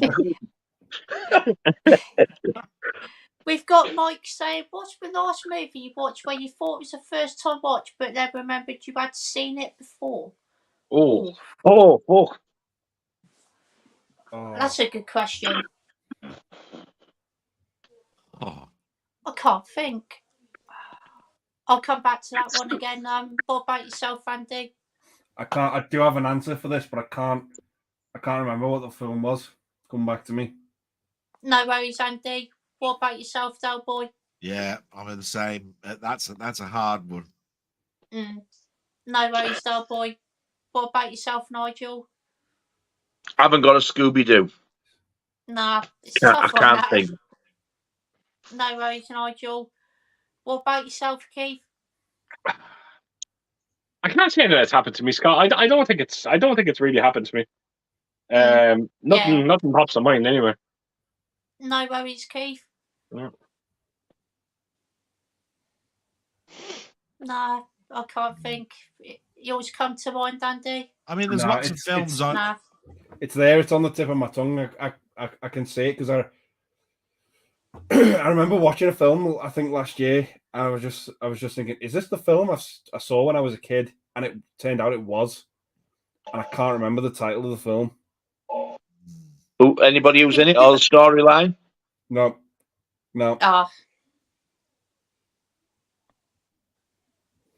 It was definitely this year, I think, but it's just gone. I can't think. Mine's just gone blank. There's plenty of times where I've bought a film that I know I've seen years ago and I haven't remembered a single fucking thing about it. I've got plenty of them. Yeah. But it has happened. I mean, I've watched a film and I've never seen it before. I've seen this, but got a long time ago. Can I hell remember what it was? Yeah. I remember buying a movie because I seen a trailer to it, and there was a scene in the trailer which I thought was fucking incredible. And when I bought the movie, the scene wasn't even in the movie. Do you remember the trailer? You're making a fucking habit of this, aren't you, lately? Do you remember the trailer? Do you remember the trailer to Visiting Hours? Yes, with where you see the building. Yeah. I was fucking devastated when that wasn't in it. I need to watch it's a fucking good film. I really like that film. Yeah, it was good. I'm Michael Ironside, isn't it? You what? Sorry, Michael Ironside, isn't it? Yes, very young, and I think Linda Pearl. Video That's nasty, believe it or not. Oh, is it really? Yeah. Wow. It's a section 2 off. I think it's a section 2. It's not a 1. I'm sure it's a 2. That's what they show in the trailer. They actually show the hospital lights going on and off, and it forms a skull. And it wasn't in the fucking movie. No, it's just done for the trailer. It shows you. And the thing is, though, it looks like it's happening because, like, you see all the cars moving, like the busy street below, and the lights start just like coming on one by one.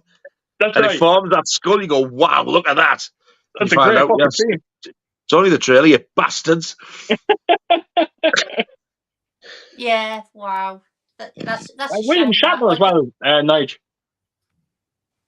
Yes, fuck yes. I forgot about him being in it.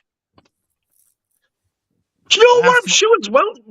Within the last couple of days, I've watched that trailer because I was like watching YouTube and it was there, so I thought I'll watch this. And knowing what it was, how weird. I'm just looking at music by Jonathan Goldsmith. That's hardly Jerry Goldsmith, is it? No, can't see being the same fella. You're right. Jonathan Goldsmith? I've seen it happen before where, you'll see a name like that, Jonathan, and then all of a sudden you'll find out it's Jerry. Yeah, Jerry's son is Joel. He did scores, but right. That's Joel Goldsmith. Right. I was just going to say, can you shed any light on it, Del? Have you heard of a Jonathan Goldsmith? No. I was just looking at it must just be sheer coincidence. Yeah. I was just looking at the director of Visiting Hours. It kind of took me by surprise for a second. It was actually Jean-Claude Lord. And I was like, Jesus, when I first seen it, I was like, don't tell me Jean-Claude Van Damme directed this movie. Jean-Claude Lord. Wow. Try saying that when you're pissed. Yeah, I'm fucking down, yeah. I did my fishy flaps while you wait. I did think of one film, and that was Night Shift. But I think that fits the criteria. So I remember seeing going, I don't remember a film called Night Shift. Put it on and then went, oh yeah, I've seen this. It was with Michael Night Keaton. Shift, I've heard of that. Yeah, it's where they set up a prostitution thing from a morgue with Michael Keaton. Very early 1980s film. Yeah. I can't Nick Nolte was in that. It does. Henry Winkler as well, isn't it? Yeah. That's it. Yeah. Henry Winkler. I can't remember. I can't pronounce properly. He was not going to have it when he made that one. The Fonz.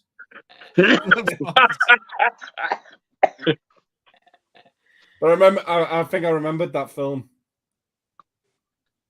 I didn't see the full film when I was younger, but I saw clips when I was younger, and I didn't know what film it was. And then I watched the film, and then I saw the clips, and it clicked with me that I'd recognized it.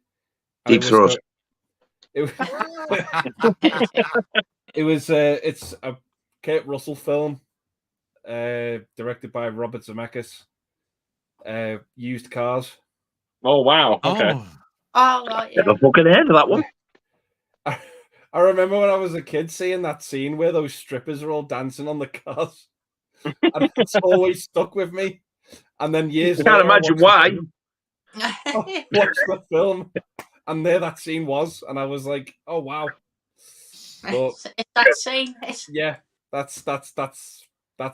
Yeah, it was That came out in 4K, didn't it? Did it? I'm almost certain it did. Well, it's not a bad little film. I actually quite like it. I need to give that a watch, to be fair.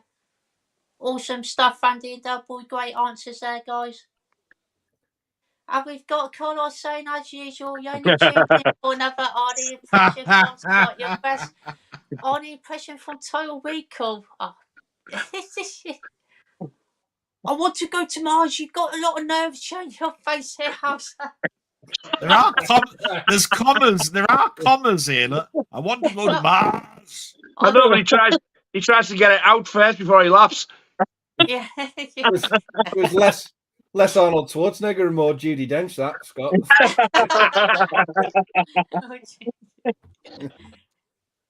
That was a quote from Judy Schwarzenegger.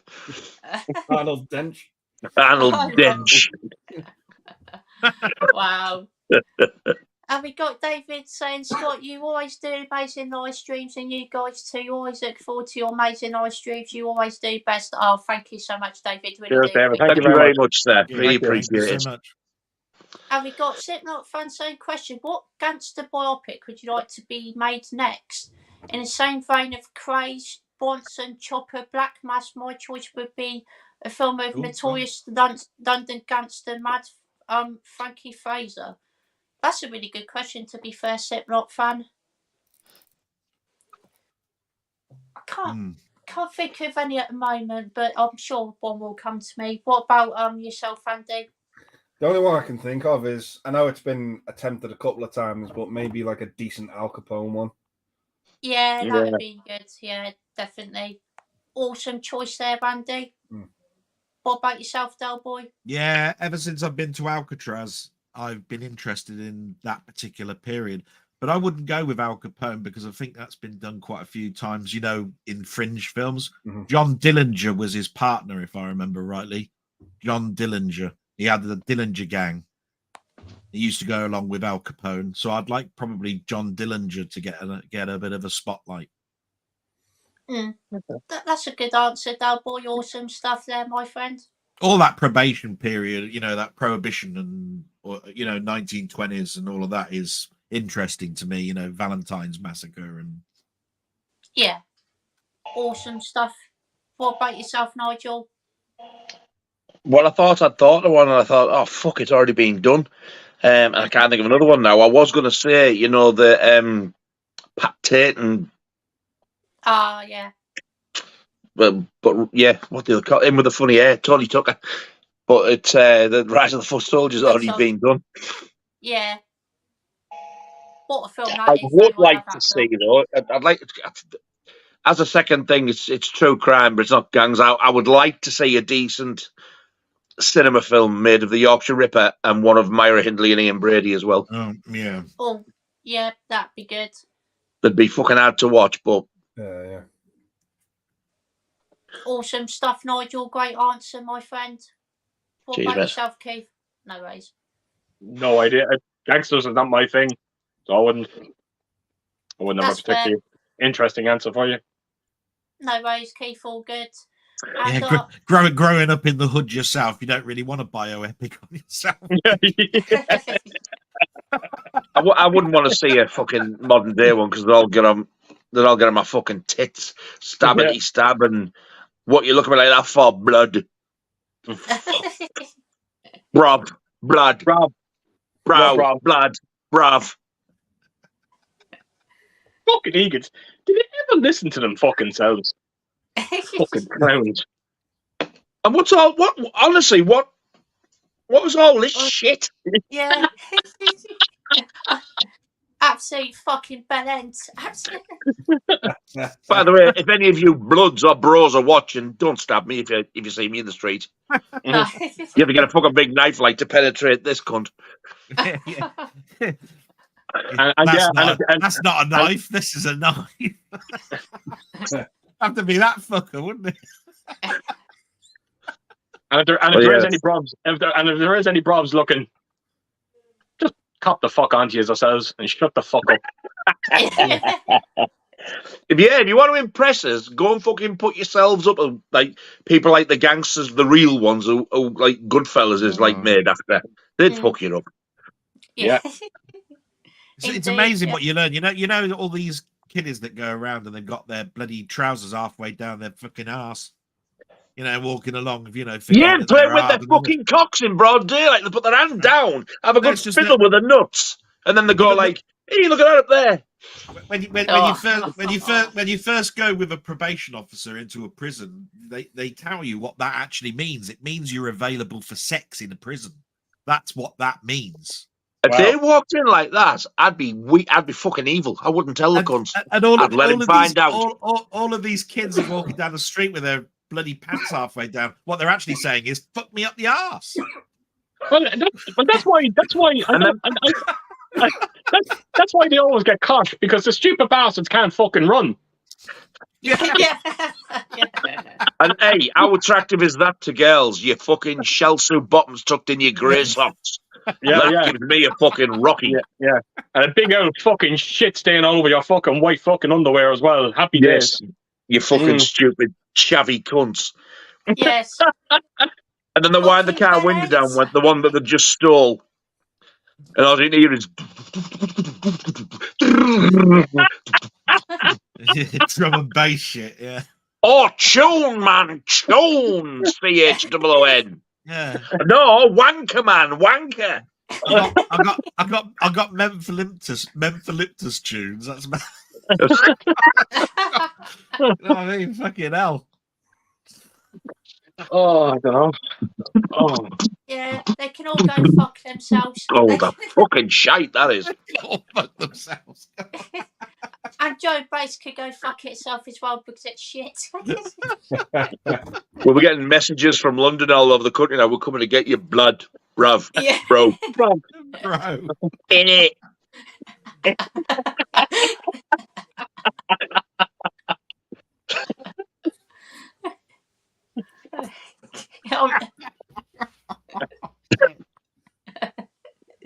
I'm not going to fucking London anymore now. No. Oh, that was the best. That was. We got a Parental under saying good day. You're hello, mate. Good to see you. G'day.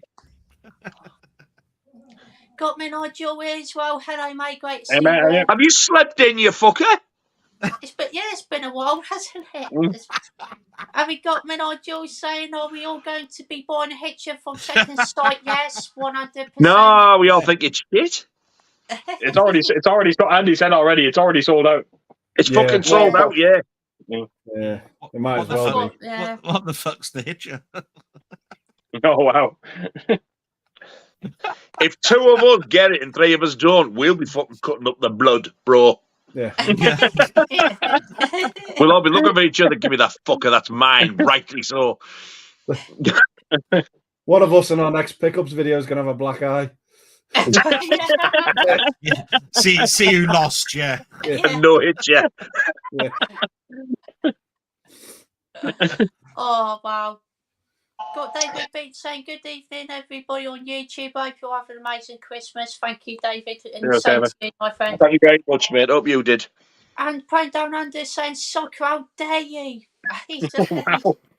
Yeah. That's Nige, that was, yeah. You have to call it soccer because A, it's fucking shit. And B, if you go watch the film, you'll understand why.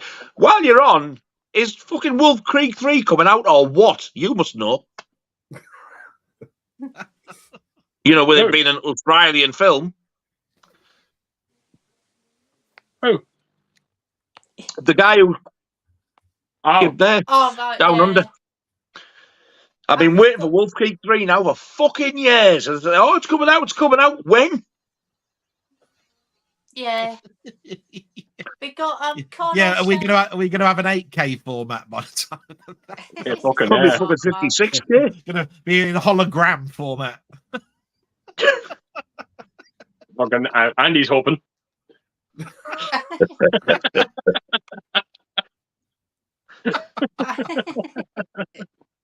Fucking bloody breasts at you. What's the first film on 84K? It'll be Oppenheimer. I'll have 2. One That's for each cool. eye. One for each eye.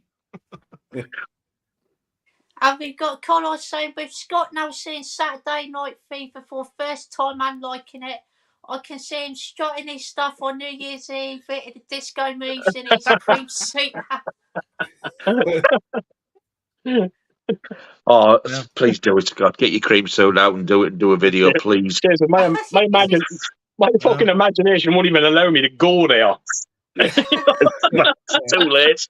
He's got the brown fucking platform shoes on the lot. You can tell by the way he uses his walk, he's a woman's man. No time at all. It is. I was imagining him in the film playing Tony Monero now. It is. Saying to that lass, are you a nice girl or are you an absolute cunt, mate? It is cream suit walking up the road with a fucking tin of paint. And you've got to decide whether you're a nice girl or an absolute cunt, mate.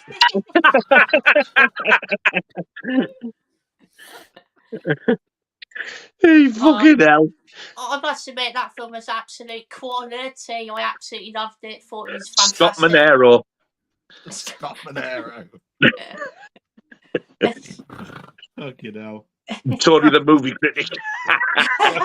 I keep taking my glass off because I keep my eyes keep watering. Scotty T. Sorry. Shit in hell. Did you hear that, Nigel? And you could change it from Johnny T to Scotty T. Some of my favourite star in Scotty T.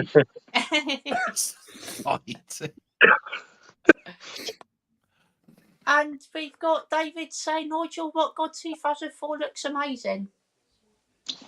Should have gone to Specsavers. Should have gone to Specsavers. I'm a fat hippie. And we've got Thank Gary you. North. Hello, mate. Great to see you. Hey, Gary, how are you? All right, guys. Got David saying, Rockgod 2004 Nigel with Chocolate Factory movie does what it does look like a 4K in this picture. Good, mate, my friend. Oh yeah. There were Have so you many seen it yet, people Nigel? actually. There were so many people that when they got that film and put it in, didn't realise the colour of Gene Wilder's coat. Because they all thought it was like blue or something, and it's when you put that in, it's like wow. That's a really nice 4K edition, actually. To be fair, that is really, really cool. Yeah, I'm looking forward to watching this. And did Great you get film. the Warner Brothers one? That young man sent me this. You got it, yeah? Oh yeah. Yeah, it looks amazing on 4K, that film. Yeah. Does it? Yeah. Oh, stunning. Wow. When they actually go into the factory with the chocolate river, the colours just look, wow. That's Yeah. what I mean. I tend to find the best films that are in HDR tend to be in that sort of like lots of primary colours in the scene, you know, because they just pop, you know, like if there's reds and blues and things like that, it's great. That's why neon looks so well. I'll tell you what, after watching 4K that Little film. Shop of Horrors, that is fucking screaming for a 4K release. Yeah. Absolutely. Absolutely. That film's Oh, great. Because that looked beautiful on Blu-ray. The colours were amazing. I want Little Shop of Horrors, bastard. You've got that, bastard. Well, I stole it off the missus. All I've got's the DVD piece of shit. And you've got that fucking Blu-ray, bastard. You can't get like a standard Blu-ray of it. Has it been re-released? I've got like a standard Blu-ray of it, yeah. Who wants the standard one when you know that bastard down there's got fucking the director's one and a fucking on the same release in a nice package like I think that? I've got the director. Surely the directors will be on. Have you got the Warner Archive one, Andy? No, mine's like I don't think so. Mine's like it's completely just different. Is it UK? Yeah. It must have got a re-release then, because they did say that Warner were going to be releasing the old archive collections in normal editions, so it must be a Warner one. Yeah. Yeah, quite possibly. So if that's the case, they'll probably have both cuts on. So I would have a look, try and find it. Yeah, definitely, 100%. It's a great film, though. I love Little Shop of Horrors. It's really fun. Oh, yeah. Fucking nice if it got a 4K release, man. I want to hear Scott sing "I'm a Mean Green Mother from Outer Space." Oh, wow. Or Suddenly Seymour. Anyway. And we've got Slipknot fans saying, I wonder if a slasher movie featuring Iron Maiden's Eddie would be a good idea. It would be a fucking brilliant idea. I would love to see that. I'd see that, yeah. Yeah, I'd give it a go, 100%. And we've got Mike said it's set over the debate of the best sauce on a Sunday dinner. Mint or cranberry sauce, you can only choose one. None, we're both fucking rank. Yeah, exactly. No, Try gravy, you dirty fucking animal. I'm a gravy fan, yeah. But I'll probably choose cranberry because I'm not the biggest mint flavour fan.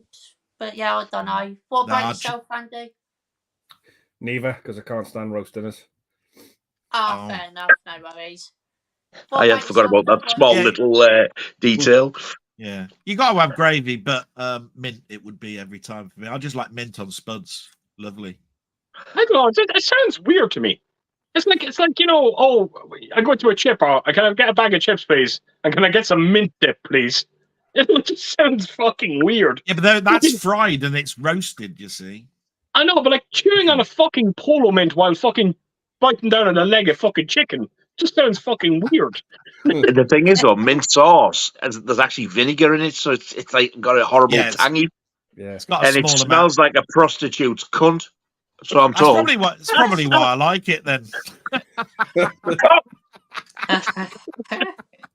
Probably explains why your lips are always scabbed after eating it as well. Yeah, that's it. Brings back And memories. cranberry on your fucking dinner with turkey. Instead of gravy, you might as well have fucking custard. It's ridiculous. Yeah. I don't know who puts fruit on their dinner. Fucking hell. So there you go. None. You can have fucking both of mine, whoever wants them. Yeah. I'll stick with a gravy, I think. fucking prostitutes, cunt. You got in, Nigel. You got in. I forgot I'd said it. I wonder where he'd fucked off to. Prostitute piss flaps. After a busy fucking shift. Picturing Nigel, the Toby Carvery. Oh, they're all out of prostitutes, cunt.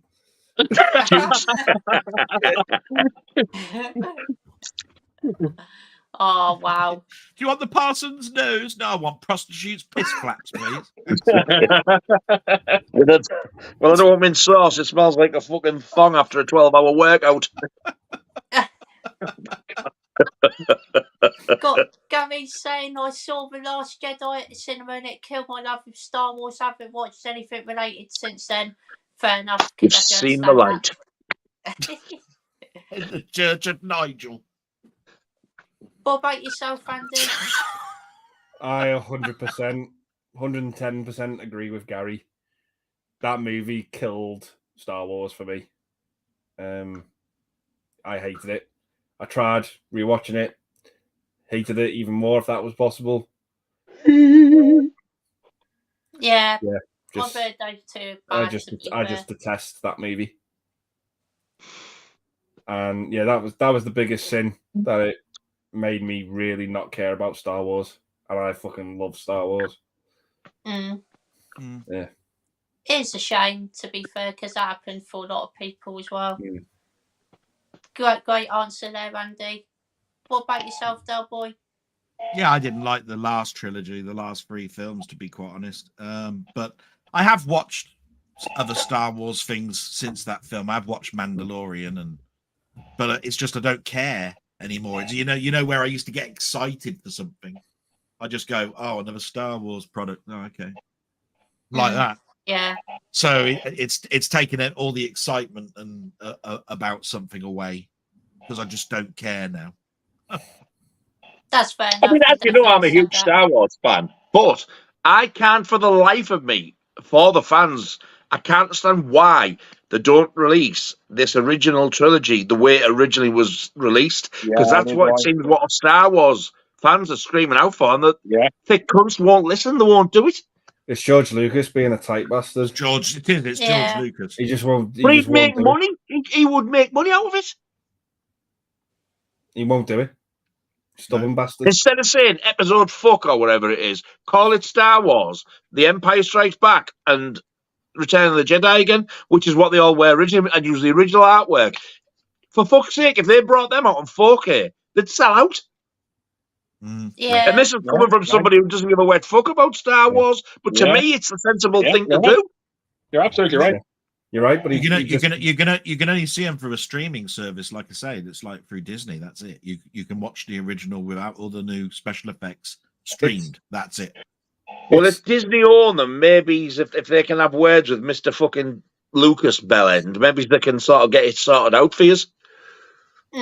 It's one of those things that seems so simple and so logical and such a easy fix, and yet it just doesn't exist. No. Yeah. I think it's something to do with when he sold the rights to 20th Century Fox, when he said, I don't care anymore, you can have this, he kept certain licenses. And one of those licenses is physical media, toys, because he wants still the revenue from them. So he has the say but he has no say over streaming. And that's why you can see it on that and why you don't get another release on physical media, as far as my understanding of it is. Surely if they said to him, look, if we release these, we're all going to win out of it, you included. We just need your say-so. I would say, where do I fucking sign? I don't need the money, but I'm a greedy cunt. Give me more. Yeah, but that's because you're on planet Earth, though, Nige, and that's rational to him. It's like, I got billions, don't give a shit. Yeah. Yeah, but what about the people who want? I'd say I would think, look, there's people out there who want it. Just fucking do it. Yeah. Yeah, but It's not going to do anything fucking bad to him. But that would be consideration that he gives a fuck. To me, it's an insult to your fan base. Yeah, that's why I said I'm not about it all. It's like football. I liken it to football with clubs you support, whatever club, and where you were because of a film you made, you wouldn't have got there without your fans. Yeah, it's exactly. that simple. 100%. The fans. I totally agree. The fans are the bloodline, the life flow of anything. You wouldn't be anywhere without your fans, and you've got to fucking remember that. And That you've is got to true. honor them. If Star Wars had been a flop, it'd have been no fucking way. Yeah, absolutely. Star Wars wouldn't be Star Wars without its fans. It wouldn't. No. Yeah, and the bearded fuck should think about that. Yeah. He's had all these loyal, devoted people. I mean, Star Wars is like, I mean, we all know how fucking crackers some of the Star Wars fans can be, you know. Yeah. We all know it's probably the most supported film series ever. People are so devoted to it. It's insane. Yeah. And to say you can't I'm not going to give you the original cuts because I'm a stubborn bastard. It's fucking outright fucking rude, in my opinion. It's bad. It's bad because if it's in a 4K state, which it is, which means they've actually gone to the negative and they've actually already done it, and that's why you the can hard stream bit's it done on Disney. Then what's the problem? Because you're not asking for any extra work to be done. You're just saying, can you transfer that onto a disc, please, and do some artwork and get it out? That's all you're at, and he just goes, shit. You should have a conversation with Lloyd Kaufman and say, give us what we want. He'd go, okay then. Yeah. All fucking four. But he's had this. He's only got three. He's had this thing in his head that when he made the films, he didn't have the technology to execute what he wanted to execute. That's why he keeps changing them. Yeah. And he pisses people off every time he does it by the sounds of it. But he was like that. But he says those movies that came out back in the day, they weren't his vision. Yeah, it's almost like he's saying, I'm disgusted by those. Yeah. Because I just didn't have the cash. Now I've got the cash. I can do it the way I want it to be. Here they are. And that's what he wants you to see now and not see the others. Yeah. That's exactly what Walter Hill's done with the Warriors, but at least he's agreed to the two cuts. Yeah. He hasn't said, no, you will watch my fucking shitty cartoon director's cut. There you go. You can have that or that. Have them fucking both. Take your pick. I mean, Ridley Scott's done it with Blade Runner. How many versions of that movie? It's stupid. It's a win-win, isn't it? Yeah. Yeah. Yep. There's like 20 versions of that movie. Yeah, there is. I've got every fucking one of them. Yeah. It's like a stupid bastard.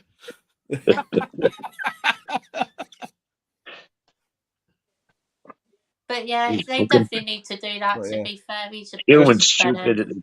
If you're a Star Wars fan, treat yourself to these specialized ones. You won't fucking regret it. Yeah, great. That's great. Yeah, good answer there, Andy. Awesome stuff. Definitely. What about yourself, Keith? What's the question? Yeah, I absolutely hated The Last Jedi. I thought the Rise of the Skywalker was even worse, if that's even possible. I only watched it once. I can't bring myself to watch it again. The only thing I will say about that last trilogy, the one great thing that came from that last trilogy is, my God, you appreciate the prequel trilogy so much more now. Yeah. My mum says hi. My mum says hi to everybody, by the way, as we just go through the door. Hello. Hey. Yeah, so, I haven't watched that prequel trilogy since I saw the new trilogy. Wow. I only watch the original 3 now. Yeah, I don't mind. I don't mind the prequel trilogy. I think fucking the what's called Revenge of the Sith. I think that's a solid movie. Yeah, it is. Yeah. So like Disney don't realize what they're doing. It's you can see it's happening with Star Wars. It's definitely happening with Marvel. And what's killing these franchises, and I don't care what anyone says, is the TV shows. There's too much. There's too much, and people are sick of it. Yeah. It's their greed. It's Disney's greed that's killing these franchises. It's piss poor. It's piss poor. Really is. It is. It's almost like, oh, and while this was happening, this was going on this planet, and this was going on in this city, and this was going on in this town, and this was going on in this village. Yeah. And it's like, there we are. We've got a year's worth of stuff here. Look, there you go. The only thing I want to say is, I have to admit, Rogue One is fucking phenomenal. I do love that film, to be fair. Nah, I highly regard that movie. I think it's a fucking, it feels like a Star Wars movie. It's that battle at the end of it, Jesus, that last 30, 40 minutes. Brilliant. Absolutely incredible. Takes me right back to the original trilogy. Yeah, definitely great film there. But 100% agree. Awesome stuff there, Keith. Great answer, my friend. Thank you. Cheers. Got playing down under saying he's a fan of Mentals. Fair enough. And we got Slipknot fans saying Event Horizon is a masterpiece. I bought it immediately on VHS at the time. Awesome stuff, mate. I agree with you. It just took me a while. Yeah. And we got, can I say, with imprint releasing Volume 3 of the Carry On movies and still not released in the UK, and if you guys would pick up a special box set, any favourites from a movie series? Oh, that's a bit. Probably not, to be fair, because I do have the full complete DVD box set of all those in. But it's really cool they're doing a Volume 3. That's awesome stuff. Favourites from a series, definitely Carry On Screaming. Love that one. That's so good. Carry On Spine's really funny. I really enjoy that one. Carry On Cabby's great. That's another really good one. Definitely looking forward to watching some of the later ones like Carry On Camping and Carry On at Your Convenience and films like that. Carry On Cleo, I think, is the next one that I got to watch in the box set. So yeah, really looking forward to watching those ones. What about yourself, Andy? Yeah, I'm like you, Scott. I'm probably just going to stick to that DVD box set. But yeah, I love Carry On Screaming, Carry On Cleo, Up the Khyber. They're probably my favourite ones. Awesome stuff, Andy. Great choices there, my friend. What about yourself, Delboy? Oh, absolutely. No brainer for me. I mean, I've made it no secret. Wouldn't it be great if all the carry-ons were in a steelbook? Get all out like this. And now, yeah, can you add 4K to that and put all the fucking special features on and everything? Yeah, of course. I love carry-ons. They've been with me, for years and years and years, and I've been brought up on them. Out of the black and white ones, Carry On Cabby is obviously my favorite one. That is just such a brilliant carry-on. But there's so many other the color ones. I watched today. It was on TV. Carry On Behind. I've heard that's good, to be fair. And that's one of the later ones, and it's funny. That's got Elkie Summer in it, doing a terrible accent. Oh, naughty professor, and all of this sort of stuff. It just makes you laugh, and it's got Mr. Fiddler and all of that in it, and. Just it's just full of fantastic sort of like characters and fun. It's a picture postcard film set, and I can just sit back and relax. It's a long answer, but that we're Roman soldiers going for drinking and a women and a swimming it's called the naffing. Take it like this. There's a brilliant setup, and it says, "Oh, I'm so glad that Mr. Fiddler's there with his ex-wife," and he said, "Oh, I miss your steamed pud that we used to have, but I've really been scrimping and saving. You know, I saved every pound that I Yeah. could ever get. Right, here's my bank book to prove it. And he was looking like this guy. Wow, look, 19,500. Yeah, he said I scrimped and saved, and then I won the football pools, and I won 19,400. In other words, he saved about $5. This Also- 10 years. 10 years he'd been away. Awesome stuff, Delboy. Great answer there, my friend. Yeah, sorry, a bit long. Sorry. No worries. What about yourself, Nigel? I would love them all on Blu-ray or 4K, but would I buy a box? Probably not, because I think it'd be too expensive. If it was affordable, yeah, I'd snap it up. I love them. My favourites behind may well be my favourite. Oh, awesome. Camping, Screaming, Abroad, Dick. I love that. Dick is certainly my sort of deck. At your convenience, and there's one of the girls' ones as well. I think it's either Carry On Loving or Carry On Girls. Can't remember which one it is. There's so many good ones. I've said all them, and there'll be a few I've left out. But I totally agree with Delboy. I think my favourite black and white one is Cabby. It's so funny. That's a good one. Awesome stuff, Nigel. Great answer there, my friend. What about yourself, Keith? Carry on with the questions. No worries, Keith. That's the 26th movie. I'd go through a few more comments. I think about wrapping the stream up soon, but been another great. You're going to get fucking shot for this 2 hours and 11 minutes, you lightweight. Got Playing Down Under saying Goonies is the best movies ever. Oh, dear me. I wouldn't say ever. You spelled Jaws wrong. It's Jaws wrong. I wish they left that deleted octopus scene in, Yeah. because it just doesn't make sense at the end of the movie. But having said that, when you do see the scene, you can understand why they cut it out. You can, but I love it. I know it just looks looks awful. Yeah. Got Matt Chats here. Hello, mate. Great to see you. Hey there, how are you? Evening, Mr. Chaps. Hello. Chaps. We got Connor saying movie Face Off. Preferred movie why? Goonies Oh, versus don't Stand ask By that Me. question. It's got to Wow. be Stand By Me for me, 100%. I love both films, but yeah, Stand By Me is definitely the better film for me. What about yourself, Andy? See, I don't get me wrong, I love both movies, but I could easily watch Stand By Me twice in the same day. Over Awesome. Goonies. Yeah. That Stand By Me feels like a 2-hour movie, which is a good thing, but it's only like 90 minutes. Yeah. Yeah. It's just a stunning looking film as well. The 4K of it is immaculate. I agree. Yeah, and it's a bit more of a realistic story, and it hits home a lot heavier. So I'm gonna have to say Stand By Me. Awesome stuff, Randy. Great choice there, my friend. And yeah, totally agree with everything you said there as well. What about yourself, Delboy? Yeah, it's a bit unfair because I like both of those films equally, I have to say.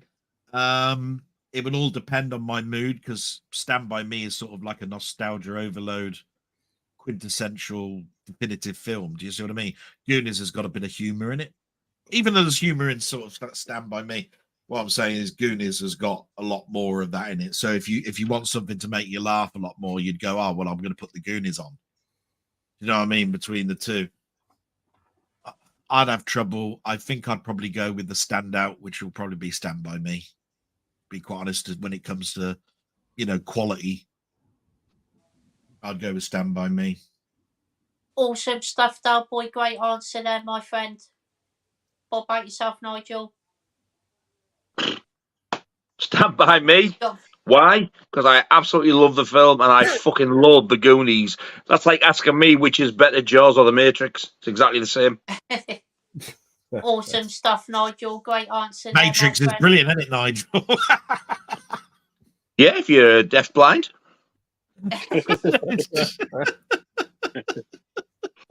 What about yourself, Keith? I'm leaning towards the Goonies. The reason why I'm leaning towards the Goonies is because I love the original Indiana Jones trilogy, and when you see some of the set pieces in the Goonies, it feels like Indiana Jones. You know, it just takes me right back to those Indiana Jones movies. So I'm leaning towards Goonies, but take nothing away from Stand By Me. Unbelievable. What a movie. Yeah, definitely. Both great films and great answer there, Keith, my friend.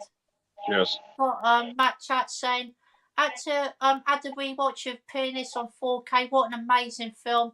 It's as amazing as I remember. I'd currently watching Once Upon a Time in America. Stunning film. Once Upon a Time I in still need America, to watch that, actually, to be fair. Once Upon a Time in America.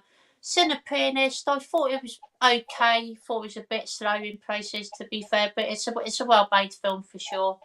What about yourself, Andy? Yeah, it's a really good film, The Pianist, but it's not one I'm ever going to go back and rewatch a hell of a lot. Yeah. Same for Once Upon a Time in America, to be honest. Amazing movie, but I'm just not going to go back and rewatch it all that much. That's fair enough. Could definitely understand that. Awesome stuff, Andy. What about yourself, Delboy?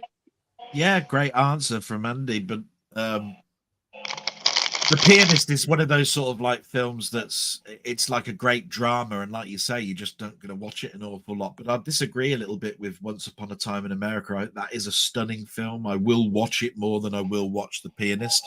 I watch it sort of like the same way that I watch The Godfather. You know, I watched The Godfather. I bought the 50th anniversary. I watched it again. I'll probably watch Once Upon a Time in America again, probably in about a year or so's time. And I'd probably go to The Godfather again in about 2 years' time. It's one of those films where a couple of years have to pass and then I watch it and I just realize how good it was. It's just I don't want to watch it the next day or the next week or the next month. But Once Upon a Time in America is stunning. Really is a stunning film. You know, I'm happy I've got it in my collection.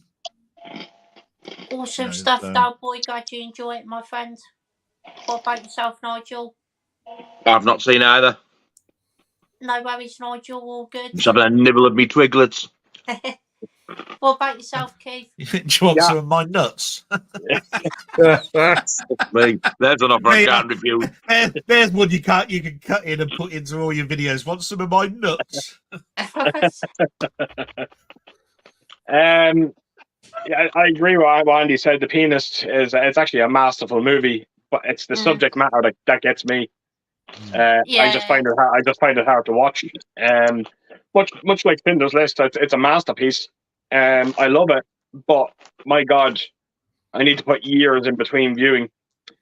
Yeah. Once Upon a Time in America, I'm not going to lie, I don't like the movie. I've tried it twice now, and it just doesn't sit with me. Fair enough. It's just fine. Yeah, it's just never going. It's not happening. I try, but it's not happening. Yeah, that's fair enough. Can definitely understand that, Keith. Great answer, mate. Cheers, thank you. No worries. We've got Matt Chat saying he loves the Young Guns films. Awesome stuff. Love them. They are really good. I've only seen the first one, but it's a really good film, to be fair. And we've got Andy from Andy Likes Stuff here. Hello, mate. Great to see you. Andy, hey up. Andy. Hope you had a good Christmas. And what do you all do New Year's Eve? I'm not doing much on New Year's Eve, to be fair. Not got anything planned. Any of you guys got anything planned New Year's Eve? I am going to drink. I'm going to keep drinking until every fucking time I smile, I'll dribble. Awesome. Great answer there, Keith. What about yourself, Andy? I'm going into the cesspit that will be Liverpool city centre. Oh, lovely! Wow, lovely. Fucking hell, you're brave. It's going to be fucking wild. But yeah, that's all I can say about it. Good answer, Andy. What about yourself, Delboy? Nah, there won't be anything going on in this house. And I was going to say something weird, like I'm going to watch a plethora of Keith's videos, and I'm gonna have 10. I'm gonna have 10 lined up. And when I watch the first one, by the time we get to the welcome to my channel, when we get to the welcome to my channel, New Year will have come round by the time that we get to the next sentence. I fucking love that. That's amazing. What's that on New Year's Eve? That'll get you in the fucking mood. When Keith showed us that, I didn't think it was a bust. I legit thought he had murdered someone. I'm not gonna lie. I'm not gonna lie. I was a little hesitant about picking this up because I'm not too crazy about disturbing bust like that. Yeah. But I have to admit, as soon as I got it in my hands, I was like, "My God, I'm so happy I changed my fucking mind on it." That Evil Dead one you've got's bad enough. Oh, I fucking know. The trapdoor. Stupid little fucking bitch. Still fucking looking at me, little fucker.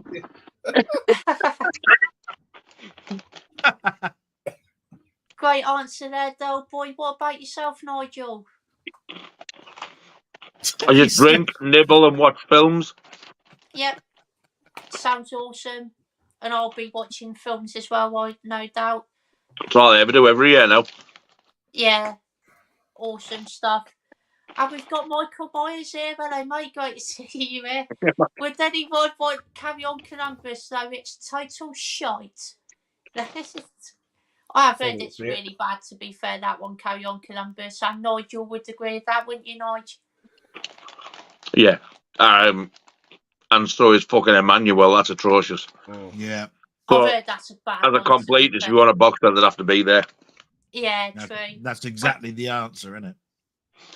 I do have Carry On Columbus, but I can't say I'm looking forward to watching it. I can't. God, Jesus.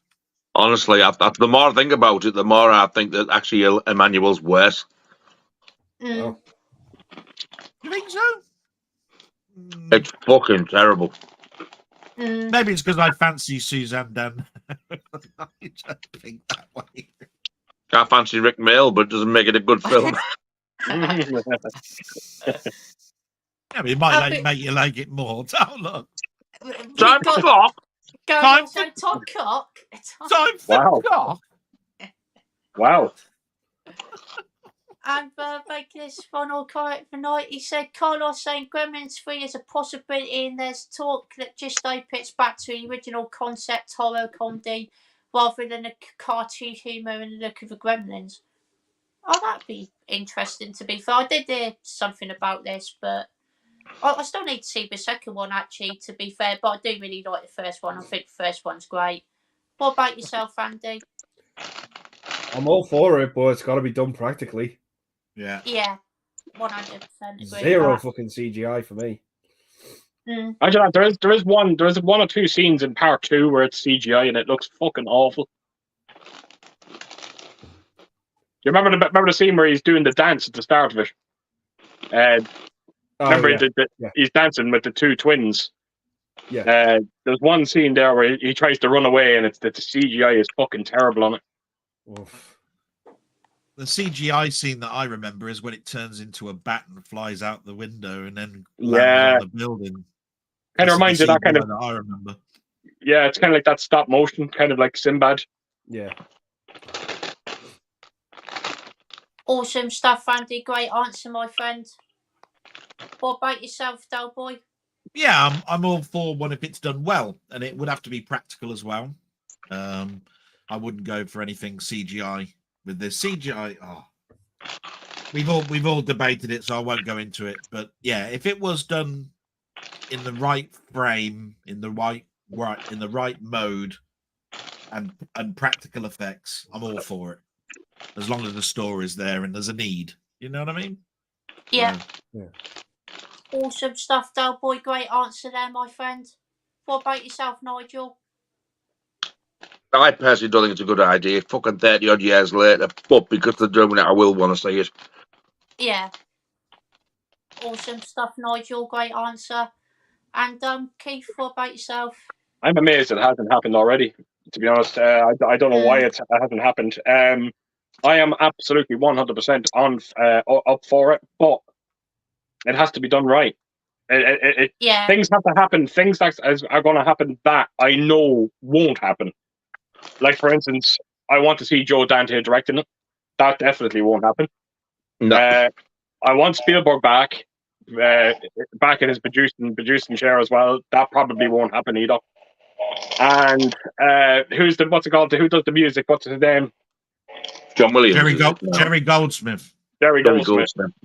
I want Jerry Goldsmith back as well. So, and that can't. So,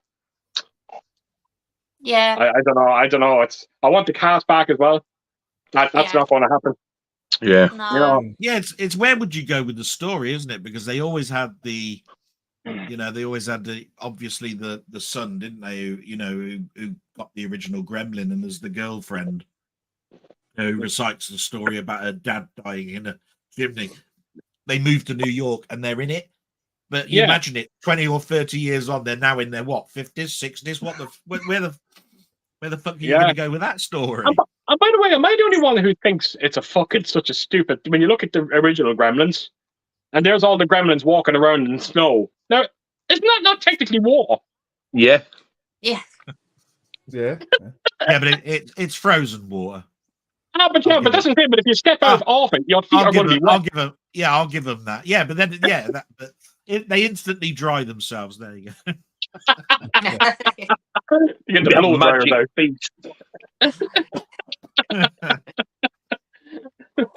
Awesome stuff. Actually, no, I think of it. Actually, every time you eat something, it's always after midnight as well. Yeah.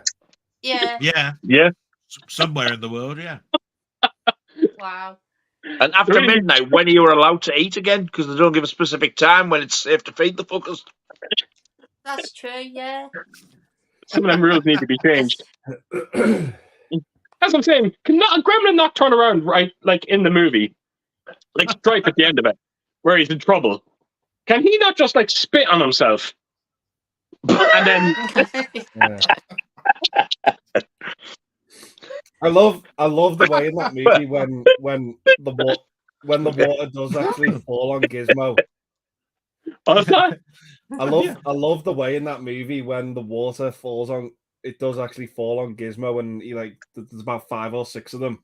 Yeah. And Gizmo just looks down and he's like, "Oh no, like, this has fucking happened before."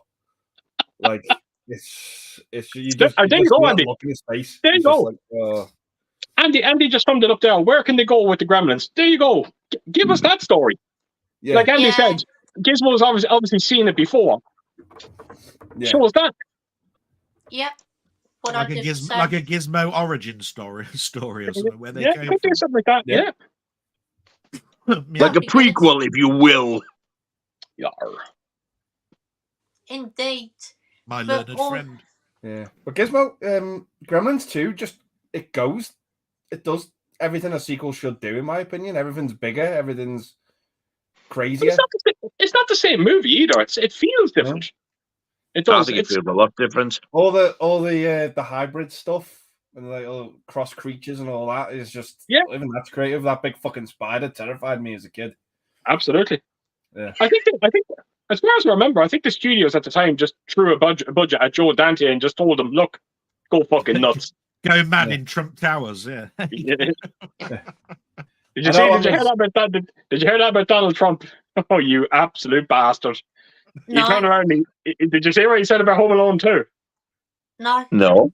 He said he's the best thing that's in Home Alone 2. He actually said it the other day. Wow. Of course he would say because he said he's the best thing that happened to Home Alone 2. That's what he said. Because he apparently it was because of him as to why they were allowed to shoot the footage in the Plaza Hotel. And he came out and he made that fucking statement. I'll tell you one thing, that man does not live on planet Earth. He is from fucking somewhere else. He is, he is. No, best thing to happen to Home Alone 2 is Tim Curry.